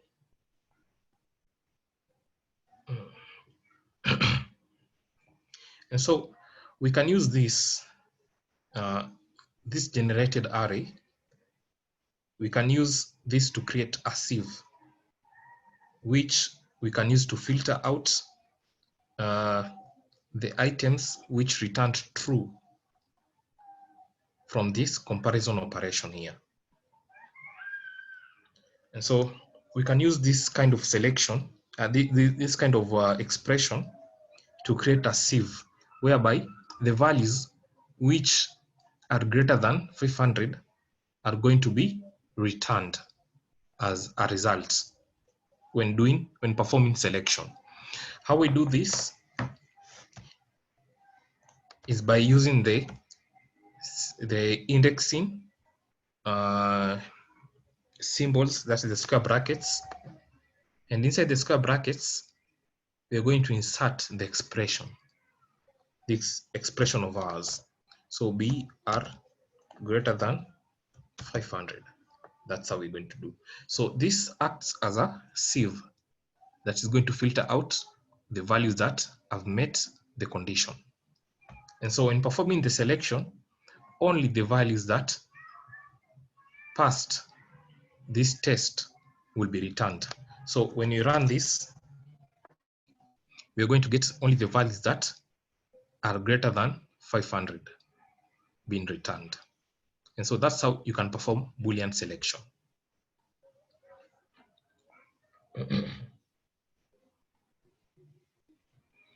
Yeah. So let's now try another example.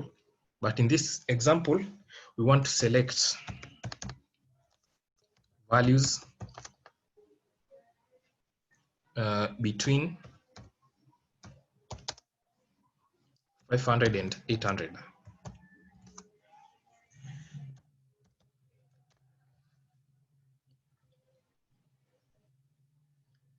And so to perform this kind of operation is that we'll need values that are going to be selected to be greater than 500, and also we need the values that are going to be selected to be less than 500, to be less than 800, sorry, to be less than 800, because we want to select values in between 500 and 800, as in the case. So we want a combination of these two.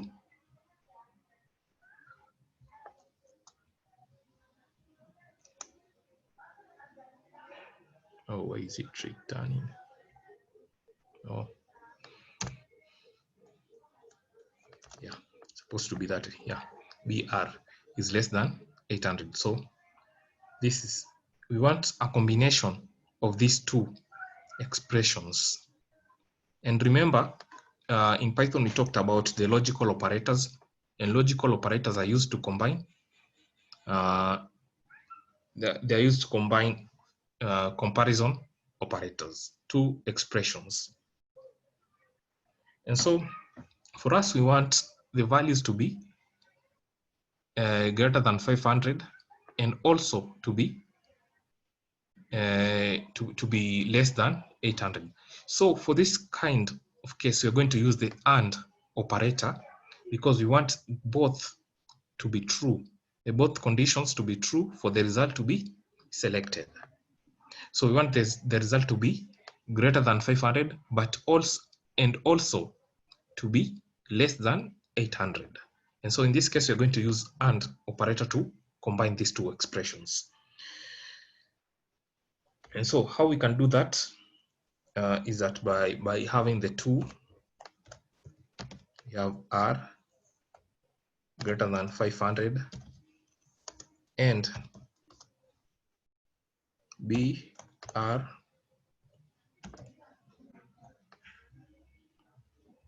less than 800.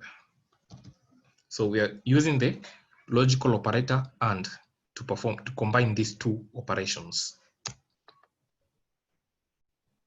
Then after that, we are going to perform selection based on these two combined operation.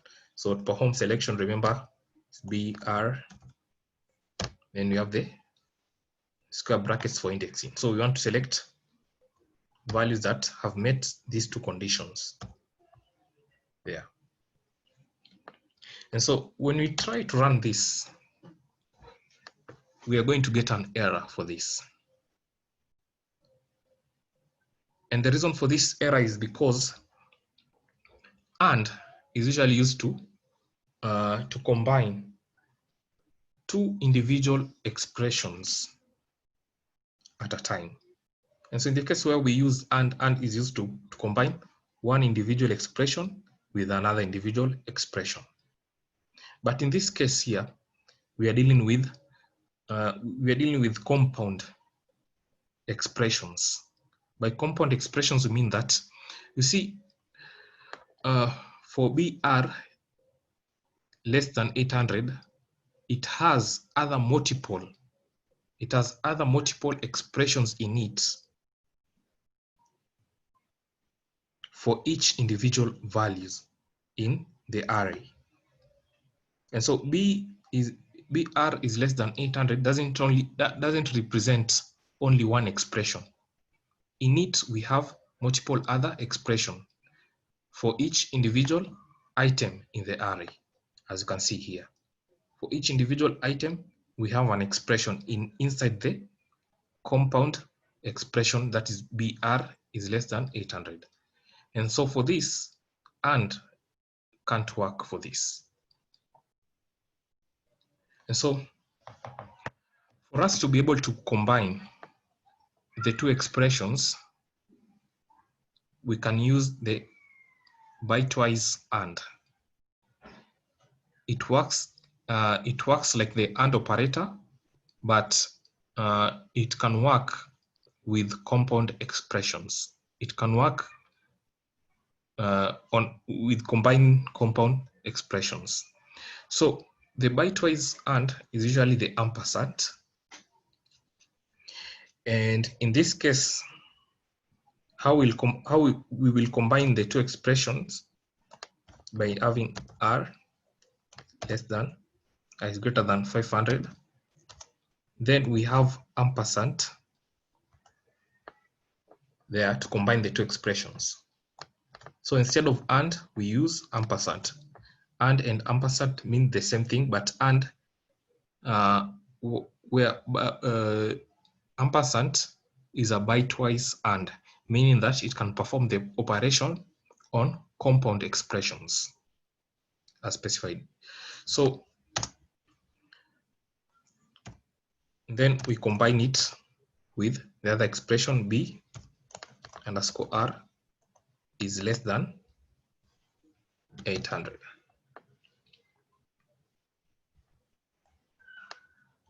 Remember the brackets.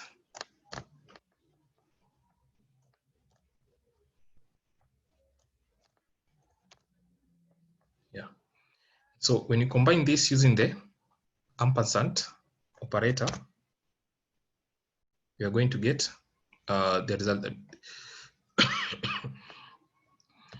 so in this case, we are going to perform selection again. So B underscore R square. Then we pass in the expression inside there. So on doing that, we have combined the two expressions using the AND operator, but in this case, we have used the bitewise AND so that you can be able to combine the two compound expressions. After that, we perform selection based on the result that we get between these two expressions. And so the result that we get is that we get values that are in between 500 and 800. And that's how we perform the selection there. In the case of OR also won't work in this case, but for OR we can use, let me just copy this. But for OR, we can use the vertical line. This is the bitewise OR operator. And so this selects items which are either greater than 500 or less than 800. And so when you run, this is the result that you get for OR. This is for OR, and this other one is for AND. That is what we call bitewise AND and bitewise OR.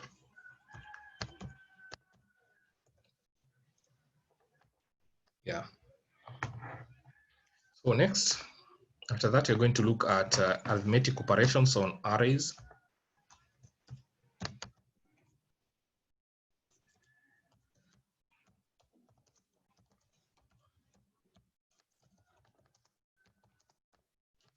Arithmetic operations on arrays. And so NumPy arrays have a huge advantage over Python arrays, over Python lists, because of the ease of performing arithmetic operations. And so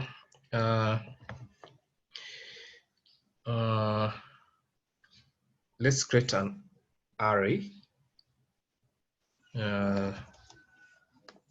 Let's create an array.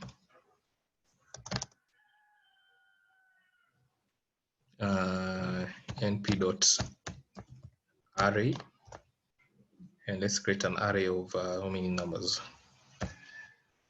Let's create an array of 1, 2, 3, 4, 5, and 6. Then we want to output our array. Yeah. So we have created an array here called R. So we want to be able to perform some arithmetic operations on it. And so the first arithmetic operation that you can perform on an array is addition. And so to perform addition on arrays is as simple as, let's say we want to add 2 to this array. It's as simple as doing this plus 2. So what will happen is that each item in the array is going to be incremented by 2. This is as opposed to list, whereby we had to use the for loop for us to perform any arithmetic operation. But for arrays, for NumPy arrays, we just perform mathematical operations directly with that. Also for multiplication, let's look at subtraction first. Subtraction, we have array minus 1. What you get, let's do minus 2. What you get is an array with values, with the elements less than 2. And so it's as direct as that. You can look at next, multiplication.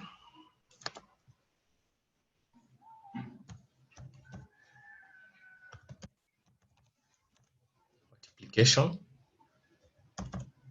Say we want to multiply by 5. So the result will be each item in the array is going to be multiplied by 5.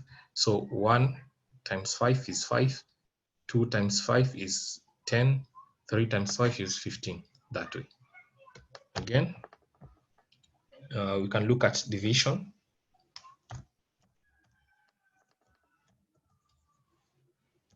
And look at division. So to perform division is as simple as just writing the array name and say divide it by 2, that way. And so the answer that we get is 0.5 because we are dividing here 1 by 2. Again, we divide 2 by 2, we get 1. Divide 3 by 2, we get 1.5. Divide 4 by 2, we get 2. 5 by 2, we get 2.5. 6 by 2, we get 3 again. So division, multiplication, subtraction, and addition is as direct as that. So you can perform other operation like let's say square. Or you perform square again. Use double asterisk, and we get an array that is a square. So 1, the square of 1 is 1, square of 2 is 4, square of 3 is 9, square of 4 is 16, square of 5, 25, and so on. And so arithmetic operations on arrays are very easy to do and direct. And so we can say we have a huge advantage over lists because of the ease of operation. Ease of arithmetic operations.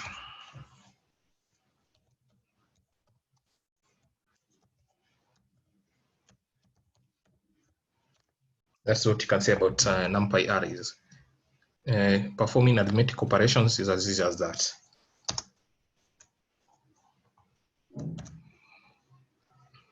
Yeah.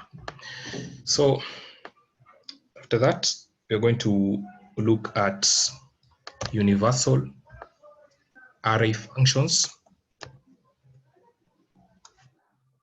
This is an important concept.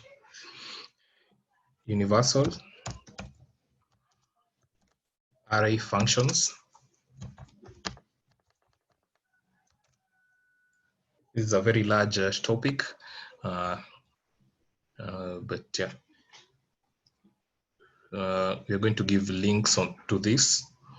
And so universal array functions. So NumPy comes with many universal functions. And so these universal functions are also referred to as the U functions. And these are essentially just predefined functions that perform mathematical operations on arrays. So you can say they are predefined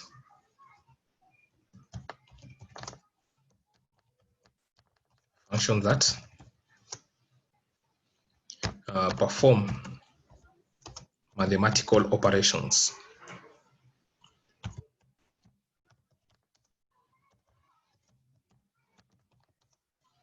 on arrays.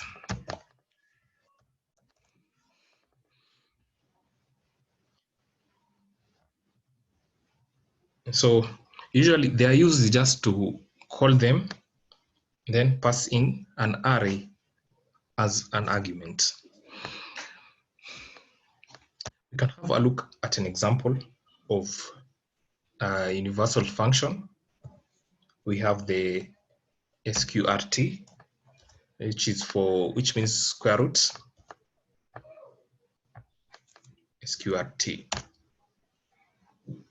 And so if you want to get the square root of your array, what you do, np dot sqrt, then you pass in your array into this, and you're going to get an array. You're going to get the square root of each element in the array.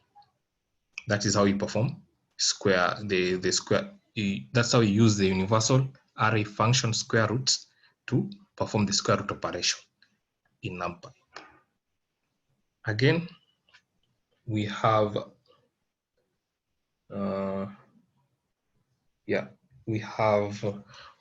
other universal functions. There's so many of them. I'll be able to provide you with a link. They are used just to call them. How you use them is just by calling them.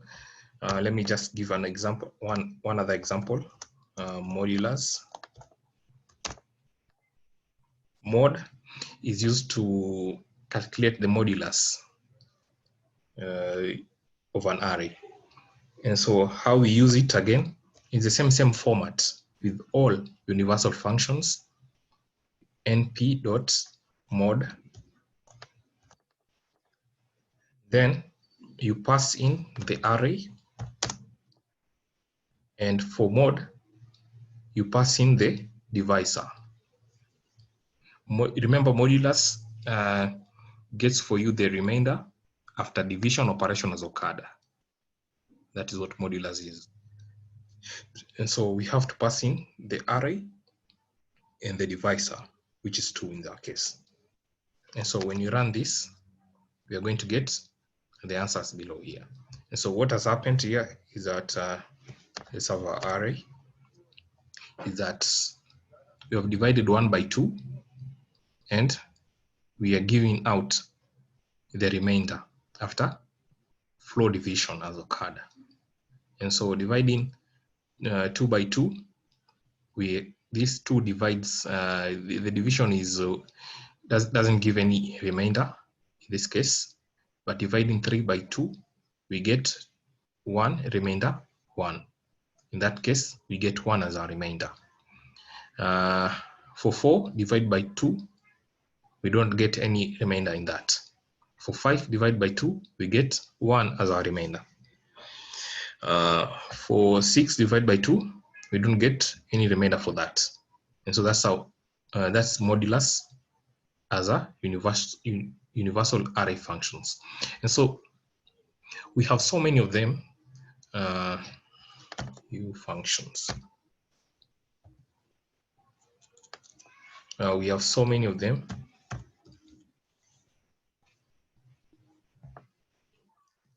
that I'll be able to share a link to that. Let's look at the same.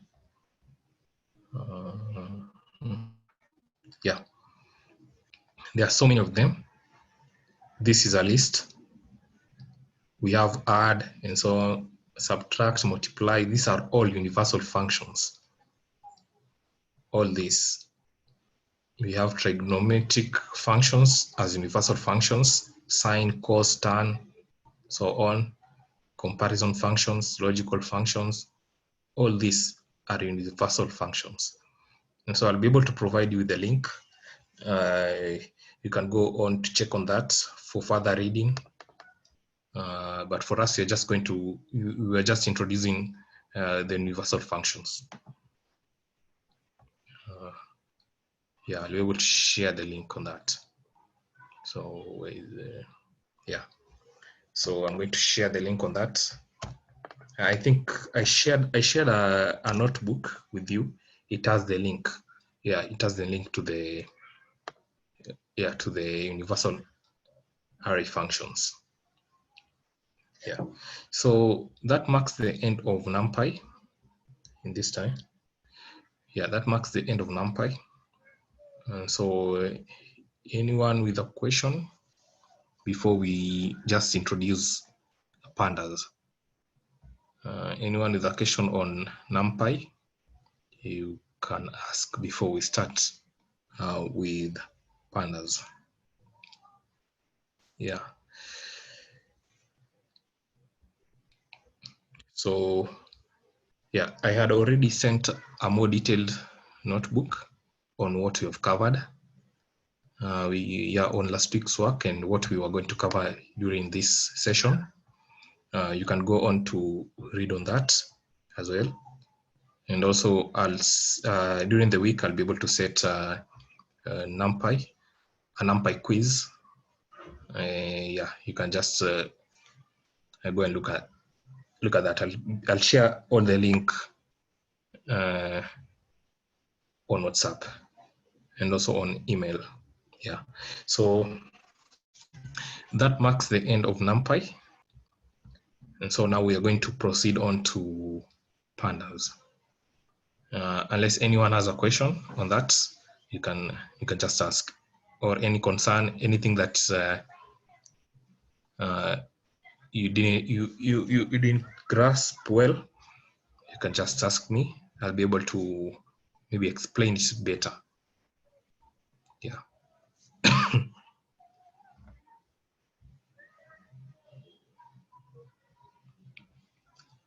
Yeah. Okay.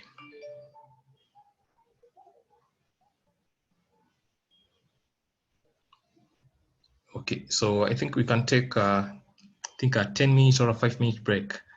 Come back, just introduce pandas within 30 minutes.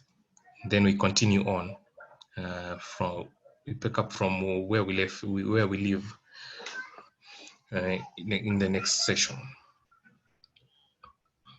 Yeah. So yeah, so we can take a 10-minute break as I set up on pandas. Yeah, and then come back at let's say come back at 12. You can come back at 12 and continue with pandas.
Yeah.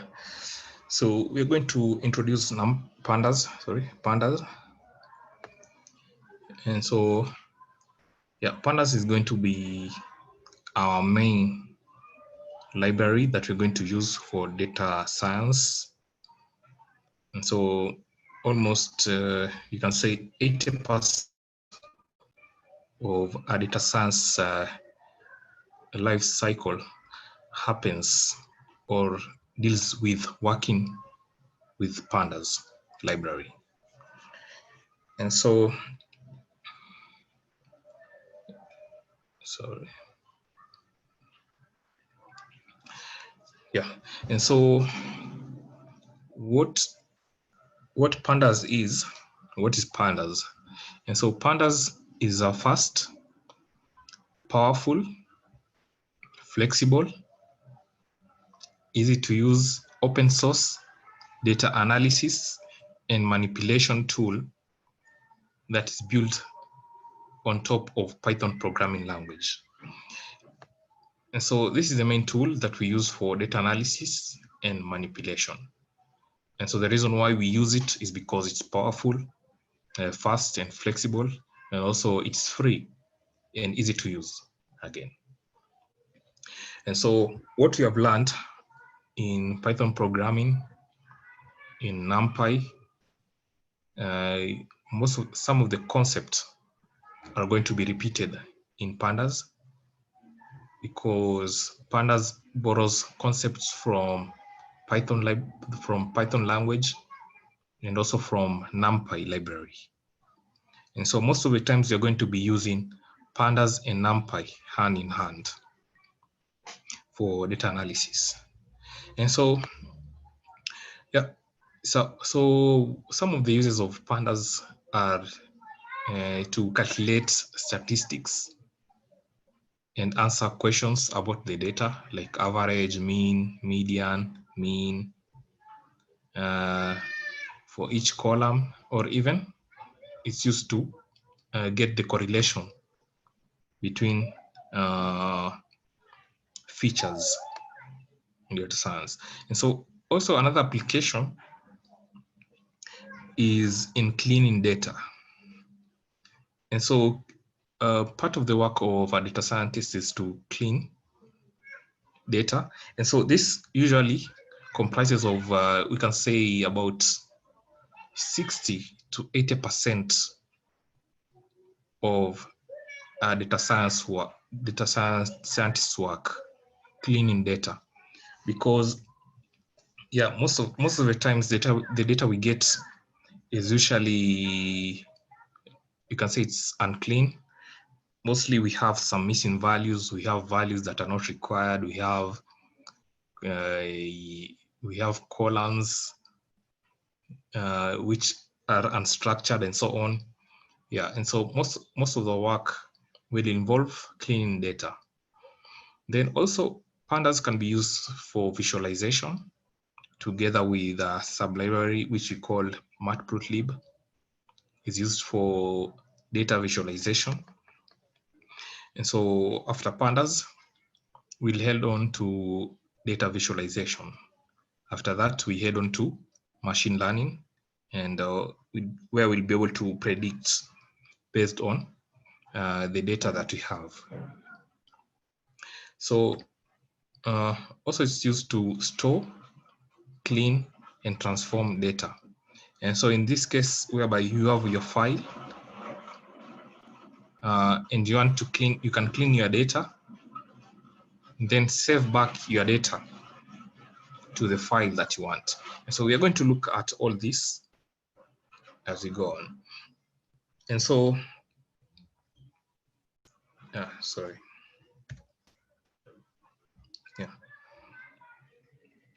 And so also for us to make use of pandas, just like we did for NumPy library, we will need to import it again. The same way we did for NumPy, we'll need to import it for us to be able to make use of pandas. And so, yeah.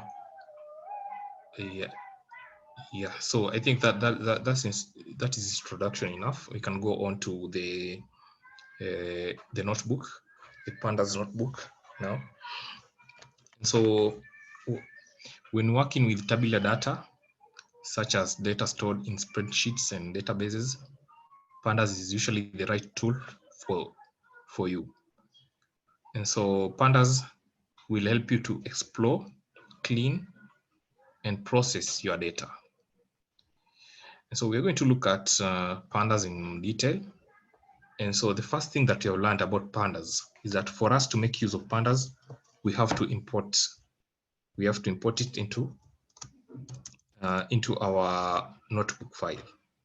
And so we use the import keyword, import pandas as PD. This is exactly the same way we did for NumPy. We are going to do it for pandas. So here we are indicating that we are importing pandas under the name PD with the alias PD in that case. And so, as I said, is that you'll find that most of the times you will use NumPy together with pandas for your data analysis. And so it's usually good that whenever you import pandas, you import NumPy also. So np imports NumPy as np. That. Yeah. So in pandas, we usually deal with two main things in pandas. One is called a data frame, and another is called a series. And so these two are the main data structures in pandas. And so you can say data structures.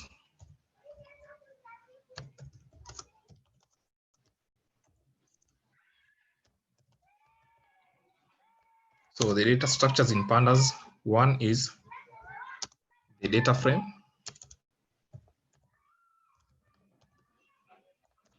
We're going to look into that. And another is a series.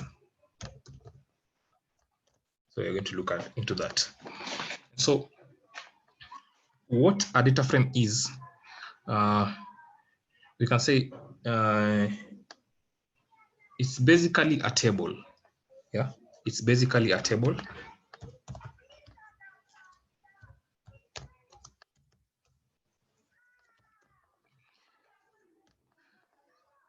So a data frame is basically a table, but you can say it's a two-dimensional label structure with rows and columns.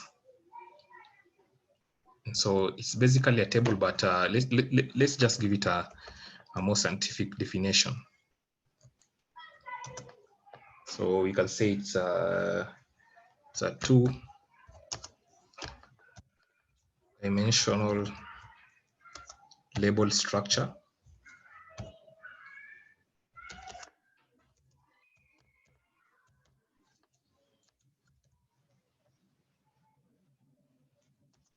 with rows and columns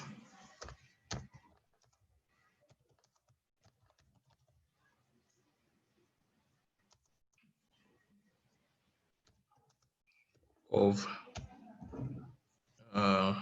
different data types. You can say, or we can say of potentially different data types.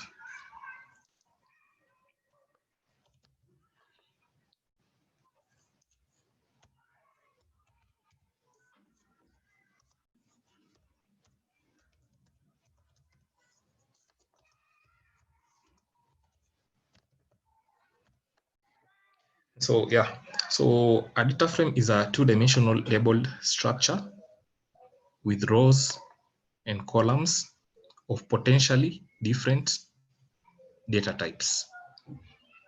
And so it is basically a table. This is what we're talking about. They're just speaking of a table here. Then let's go to series. And so what a series is, a series is a one-dimensional label structure capable of holding data of any type. And so whereas a data frame is a two-dimensional label structure, a series is a one-dimensional label structure.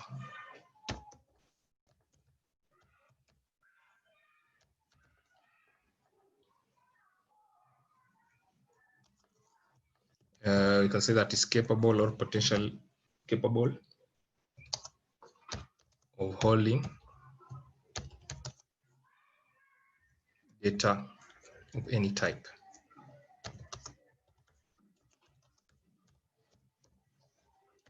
So what a series is basically either it's either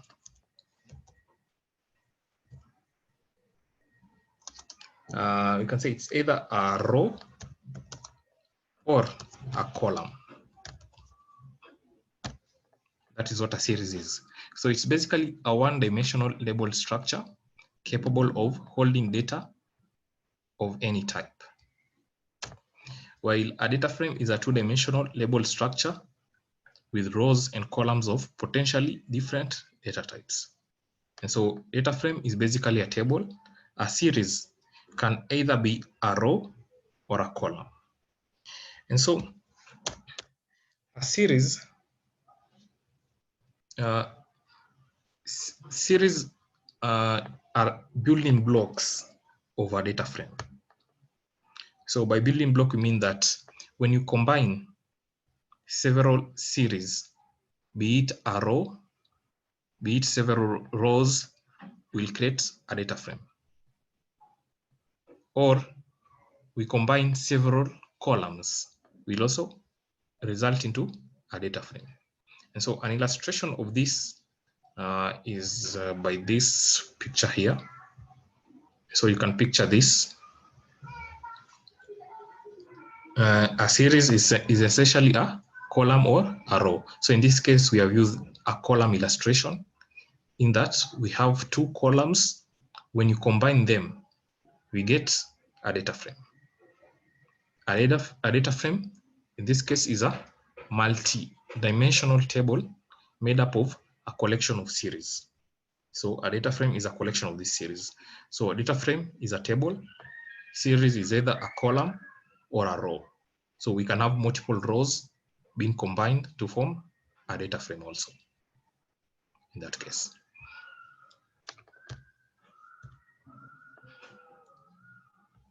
Yeah. So these are the two data structures in Pandas, data frame and series. So we are going to start off with the series and then head on to data frame, which is our main data structure in Pandas.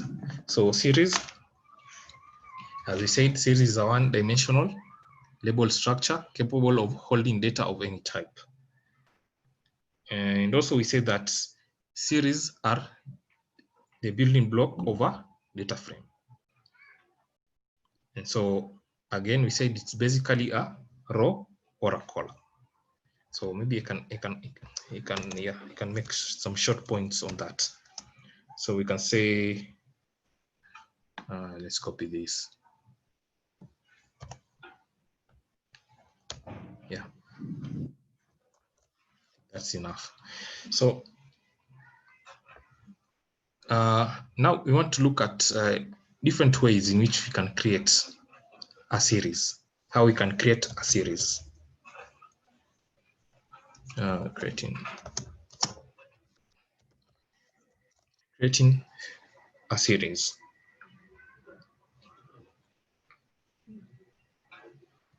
And so usually we can create a series from one-dimensional lists or arrays.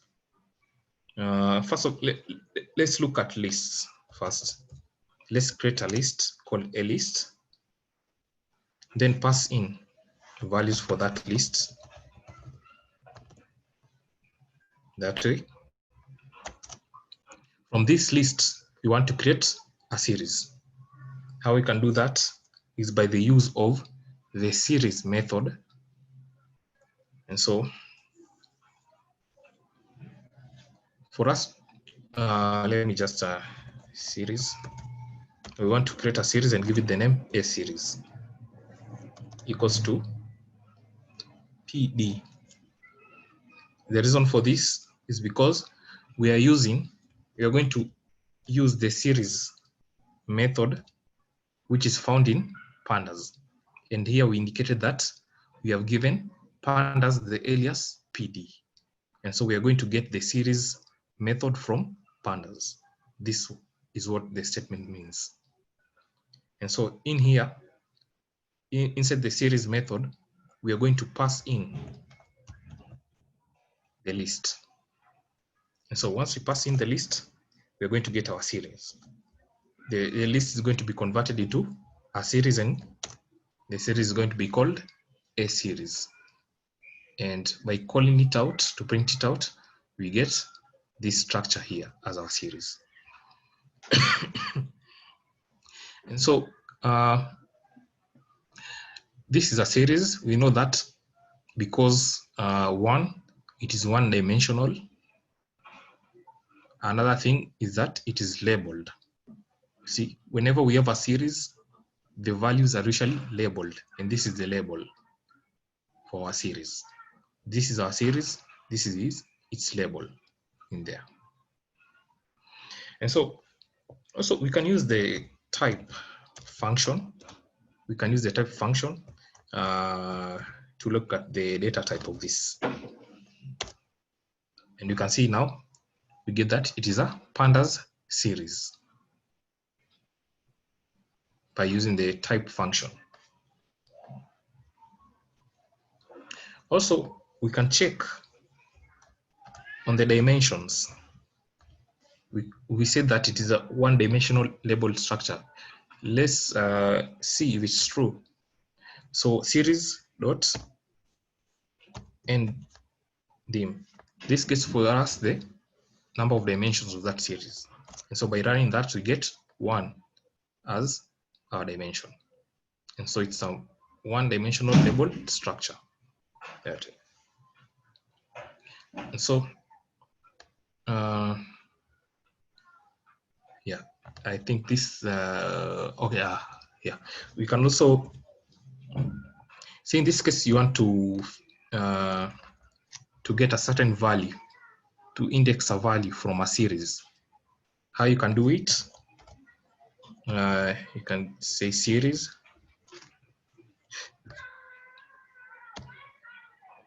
Say I want to get the first value, that is number 1.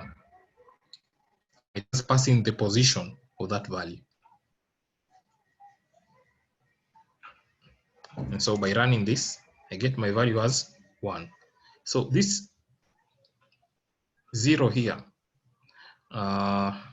indicates the label. I've used the label instead of the, it can, at this time it won't come out clearly, but this is usually called a label in a series. It's not the position of the item, but the label of that item in that series. In this case here, someone might think that I've used the position of the first element, but in real sense, what I've used is the label.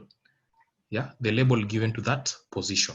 As in the case, we say that series are labeled. So the first item is labeled as 0. The second item is labeled as 1. Third as 2, that way. And so that's how that series. That's a, I think, yeah, that's an introduction to series. So next we can look at data frame, which is going to be the main data structure. Data frame, which is the main data structure of pandas. And so, as we said above here, is that a data frame is a two-dimensional label structure with rows and columns of potentially different data type. And so it is basically a table in that sense. So, yeah. Yeah. So with data frames, we are also going to look at different ways in which we can create data frames. And so one of the ways we can create a data frame, let's look at how we can create,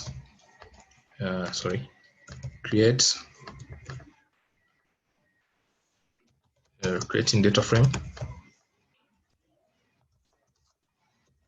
from two-dimensional NumPy arrays. So we're going to create a data frame from a two-dimensional NumPy array in that case. So let's create our two-dimensional array. In this case, let's give it, serve it to the name AR equals to np.random.randint from 1 to 100. We want 50 values for that.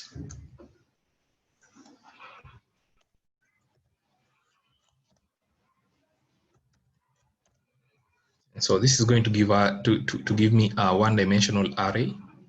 In this case, a one-dimensional array, and I've said that we have to create data frame from two-dimensional array. So this means that I'll have to reshape my array.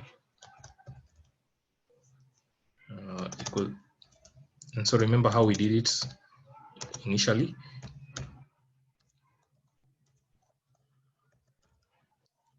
Reshape.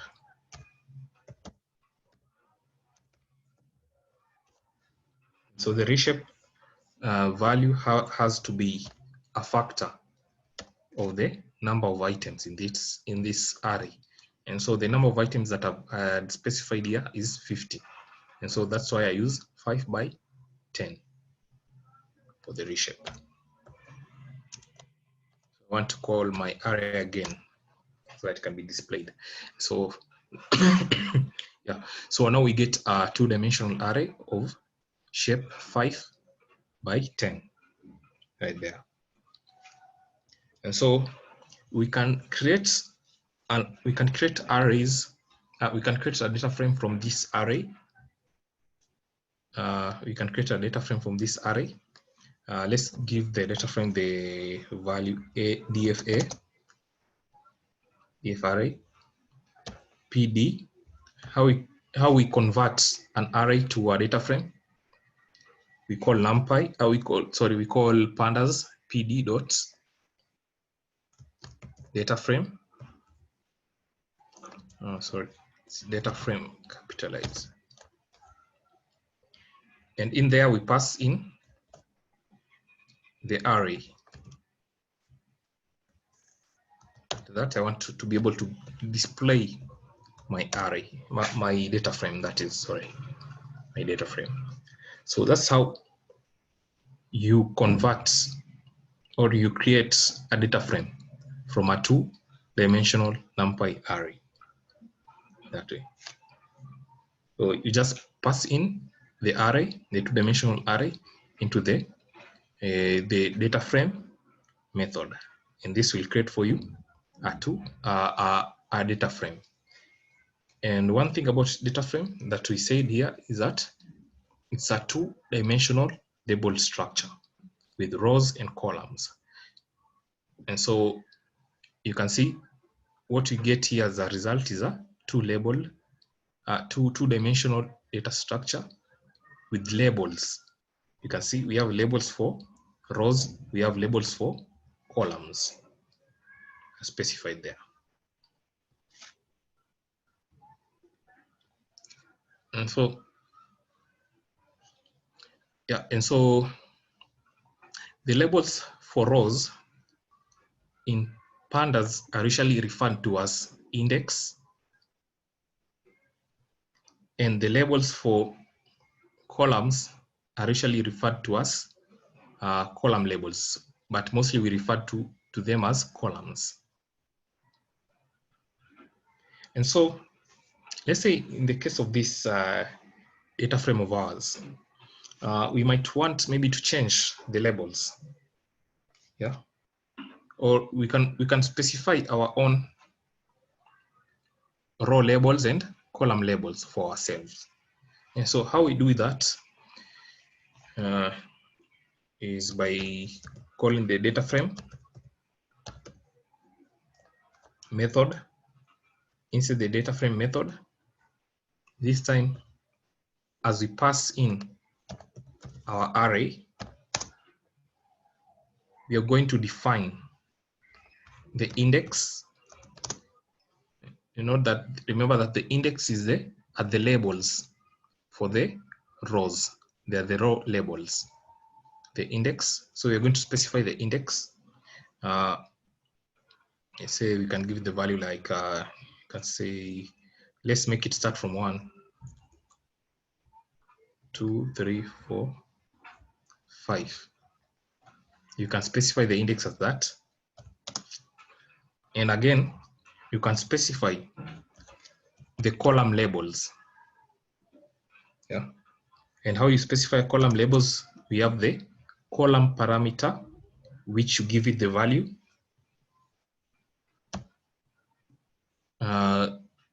The value that is the column labels.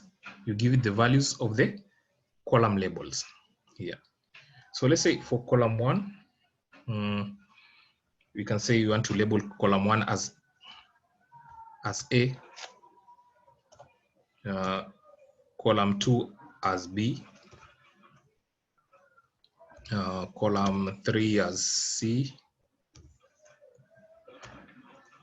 4 as D, sorry,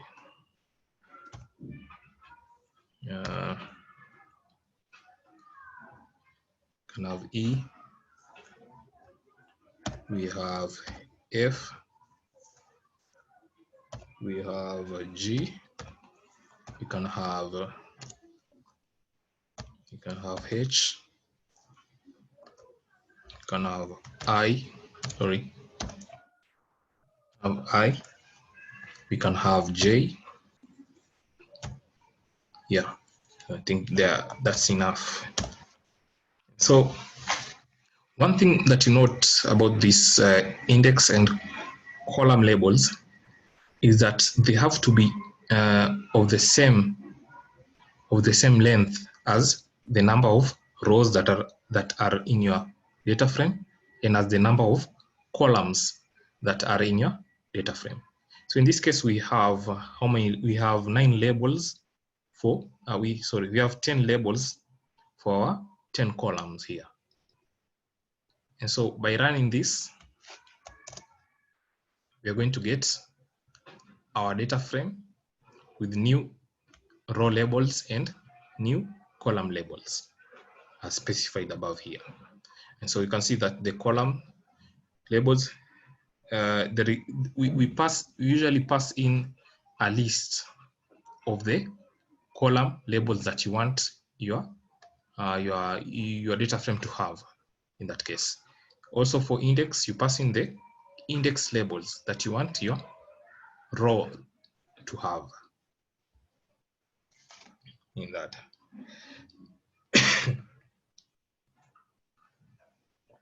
Yeah.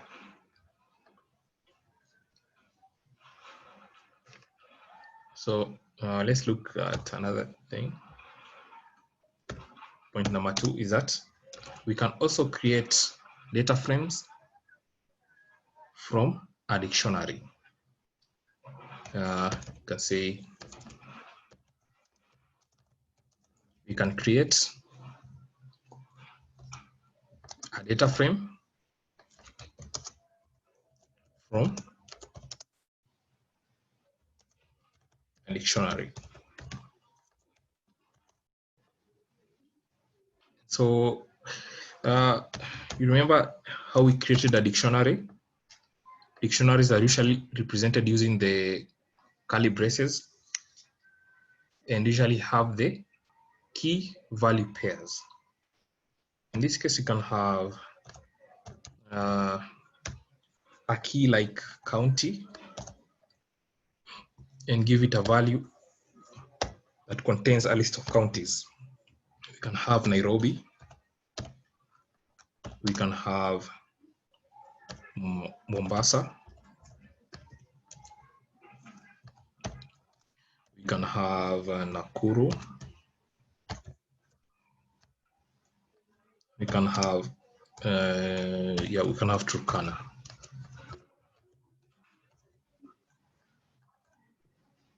So this is one key value pair in a dictionary. So we go to another to another key value pair. This time I want to have a key called population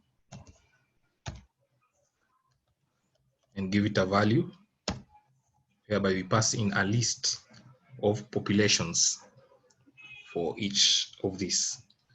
So we can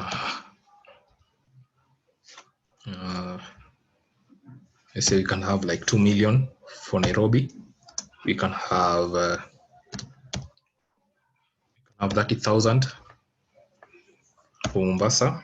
We can have 45,000 for Nakuru. We can have 10,000 for Turkana. In that sense. So there we have our dictionary that we've created. And so we can also convert a dictionary to a data frame by using the data frame method. And you remember that data frame D is capitalized and also F is capitalized. So we pass in our dictionary in there. And this will result into a data frame. And we say that our data frame is essentially a table that we in pandas. And so here is our data frame that we have created. And so, yeah, we have looked at creating data frames from two-dimensional NumPy arrays and creating them from dictionaries. But the main way that we are going to be able to create data frame is usually from reading in from data from files. So we're going to look at way number 3. Create data frame from files.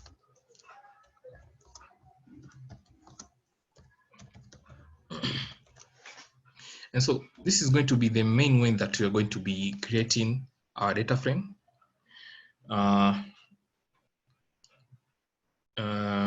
Yeah, we're going to be able to read in data from existing files. We can have like CSV files, we can have Excel files, we can have PDFs, HTML files. We can also read data from database tables. And so this all falls in creating data frame from files. And so usually you can read files of various types using methods specified in pandas. Say in this case, you want to read data from Excel file. Yeah, you want to read in data from Excel file. The method that you use for that is pd.excel.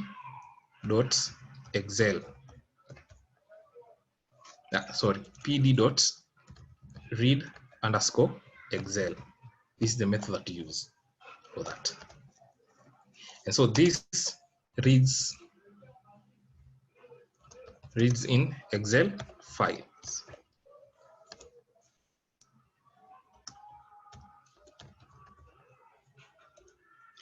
Also, if you want to read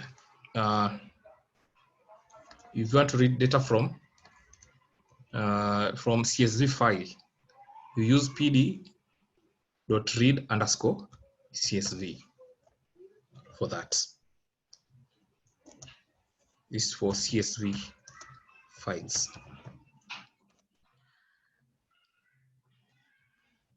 Also, if you want to read data from PDF files, use pd.read_PDF.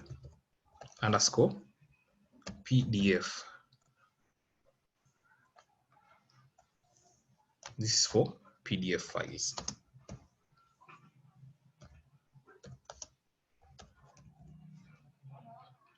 Let me just, yeah.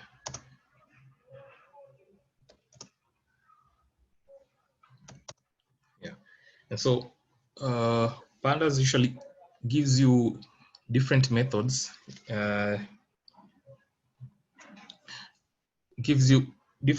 for reading different files as data frames in Pandas.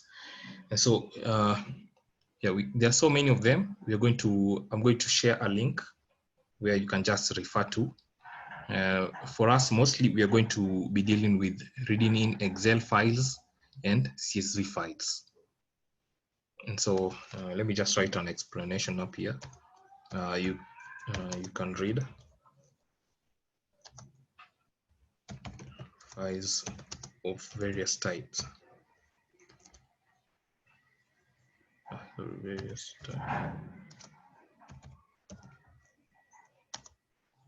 By using the appropriate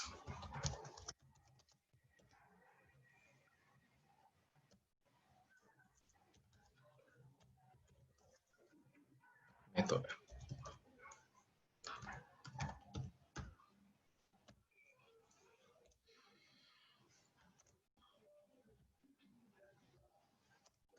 Yeah, so you can read files of various types using appropriate methods. And so we have different methods for reading files. Let me just,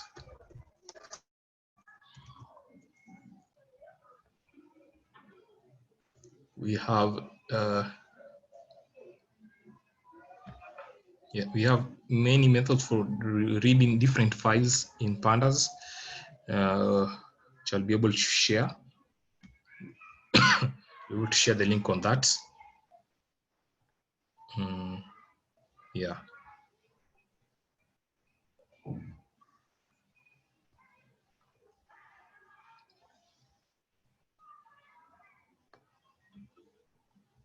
Yeah, so where is it?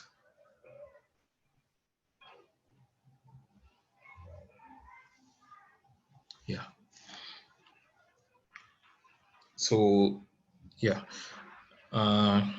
So what you usually pass whenever you want to, let's say you want to read a CSV file, you pass in the path to the CSV file inside the method read_CSV.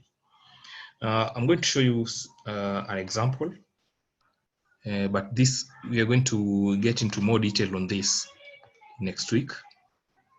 So I'm just going to give you an example of how we can read a file. So df, that's going to be the name of the data frame that I am going to create from reading in a file into Pandas. So we have pd again dot read_CSV.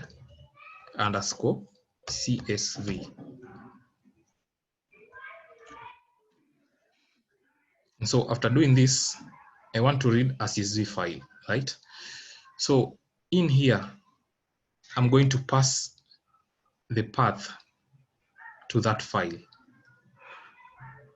So yeah, so in cases whereby your path, your file is in the same folder as your notebook, there's no need for you to specify the full path to that file. But in cases whereby you find your file, the file that you want to read into your notebook is in downloads location. Let's say an example. Let me show you an example of that.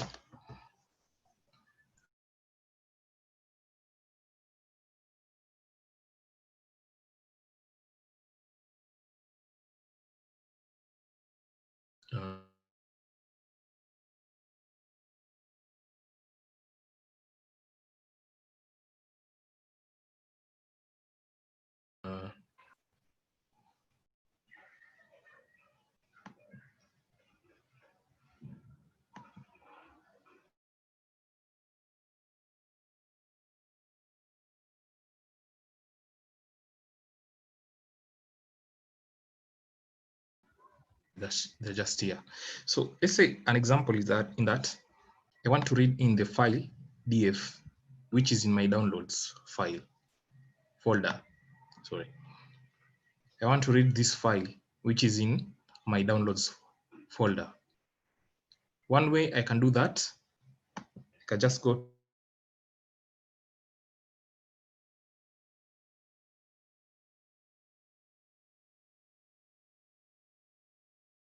to the file. In properties, you're going to get location. We just have to select that, copy, and insert it into the brackets here. But remember that that path is a string value, is text.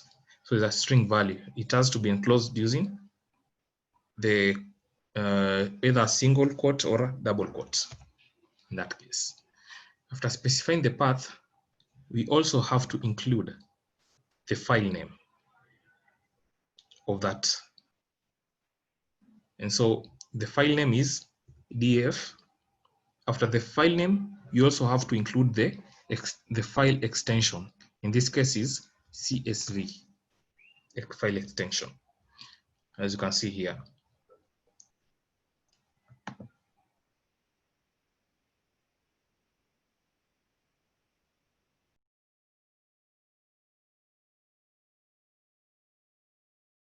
This is there. So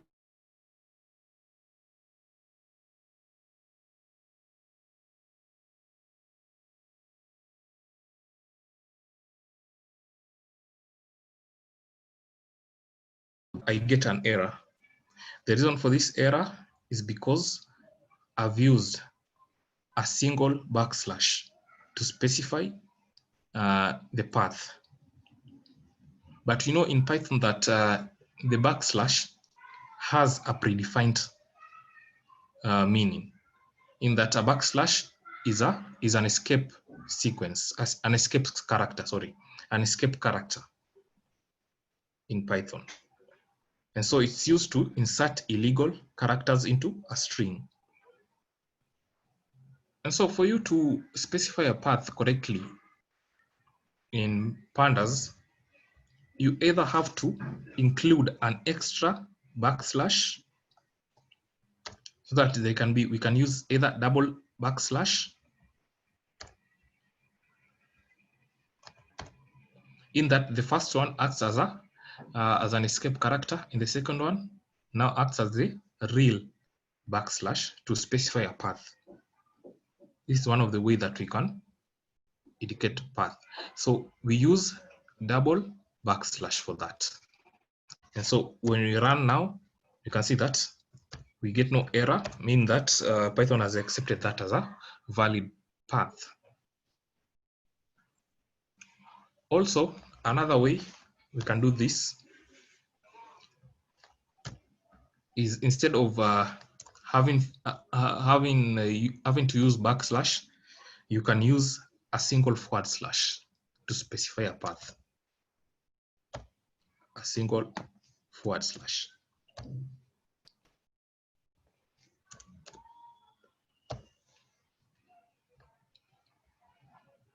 And so when you run that, you get no error. Python has accepted this as a valid path symbol. The forward slash, you either use forward slash or 2 backslash for that. And so mostly it's usually recommended that you have your file, the file that you want to read into your notebook, it's usually recommended that you have it in the same directory as your notebook.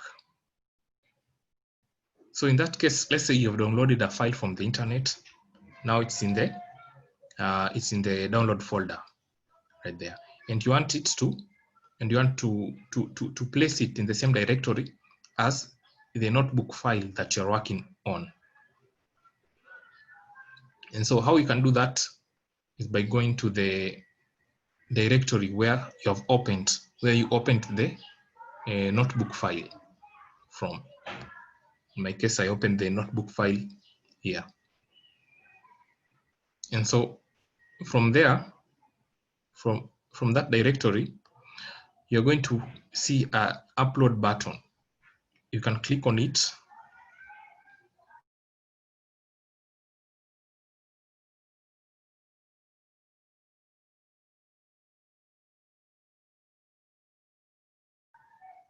Navigate to the downloads folder. From there, select the file that you want to upload into this directory here. And so I've selected DF, then click on open. It will come there, and then again click on upload. Then it will have uploaded into the same directory as your notebook. And so now, whenever we have the file that you want to read into your notebook file in the same directory as your notebook, you don't have to specify the full path to it. And so in this time, what you're going to have, df equals to pd dot read underscore csv, because it's a csv file. Then inside the brackets, we're just going to write the file name, which is df, and the file extension, the full file name, df.csv. And so when you run this file is going, the data in this file is going to be read into our notebook and saved in df. And so now we get our data frame from our file read into pandas. And so those are the different ways in which we can read in files. The most recommended one is where we have, whenever you get data from an external source, it's usually recommended that you place it in the same, or in the working directory, in the same directory as the notebook that you're working on. Because when you place it there, you don't have to specify the full path name to that file. And so, yeah, so that marks the end of the introduction to pandas. Next week, we'll be able to pick up from this point. I'll be able to share with you some of share with you files which we are going to work with in next Saturday's class on email. And also I'll be able to share it much earlier so that you can be able to practice on what you have learned today regarding that. So I think this marks the end of the class, of today's class. We have introduced pandas and we finished up on NumPy. So so anyone with a question, feel free to ask. Yeah.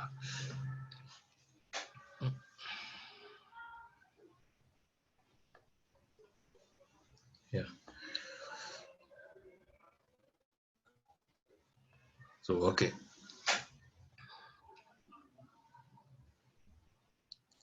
So if there's no one with a question, I think we can end there. Tomorrow we pick up from, no, on Saturday we pick up from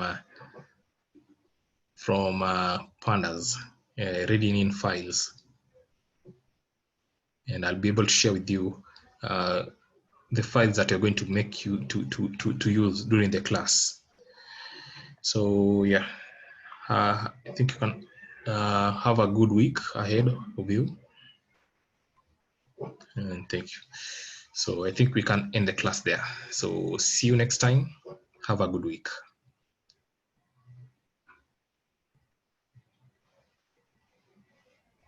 You too, Ernest. Thank you so much and have a lovely week ahead and a nice weekend. Welcome. Thank you.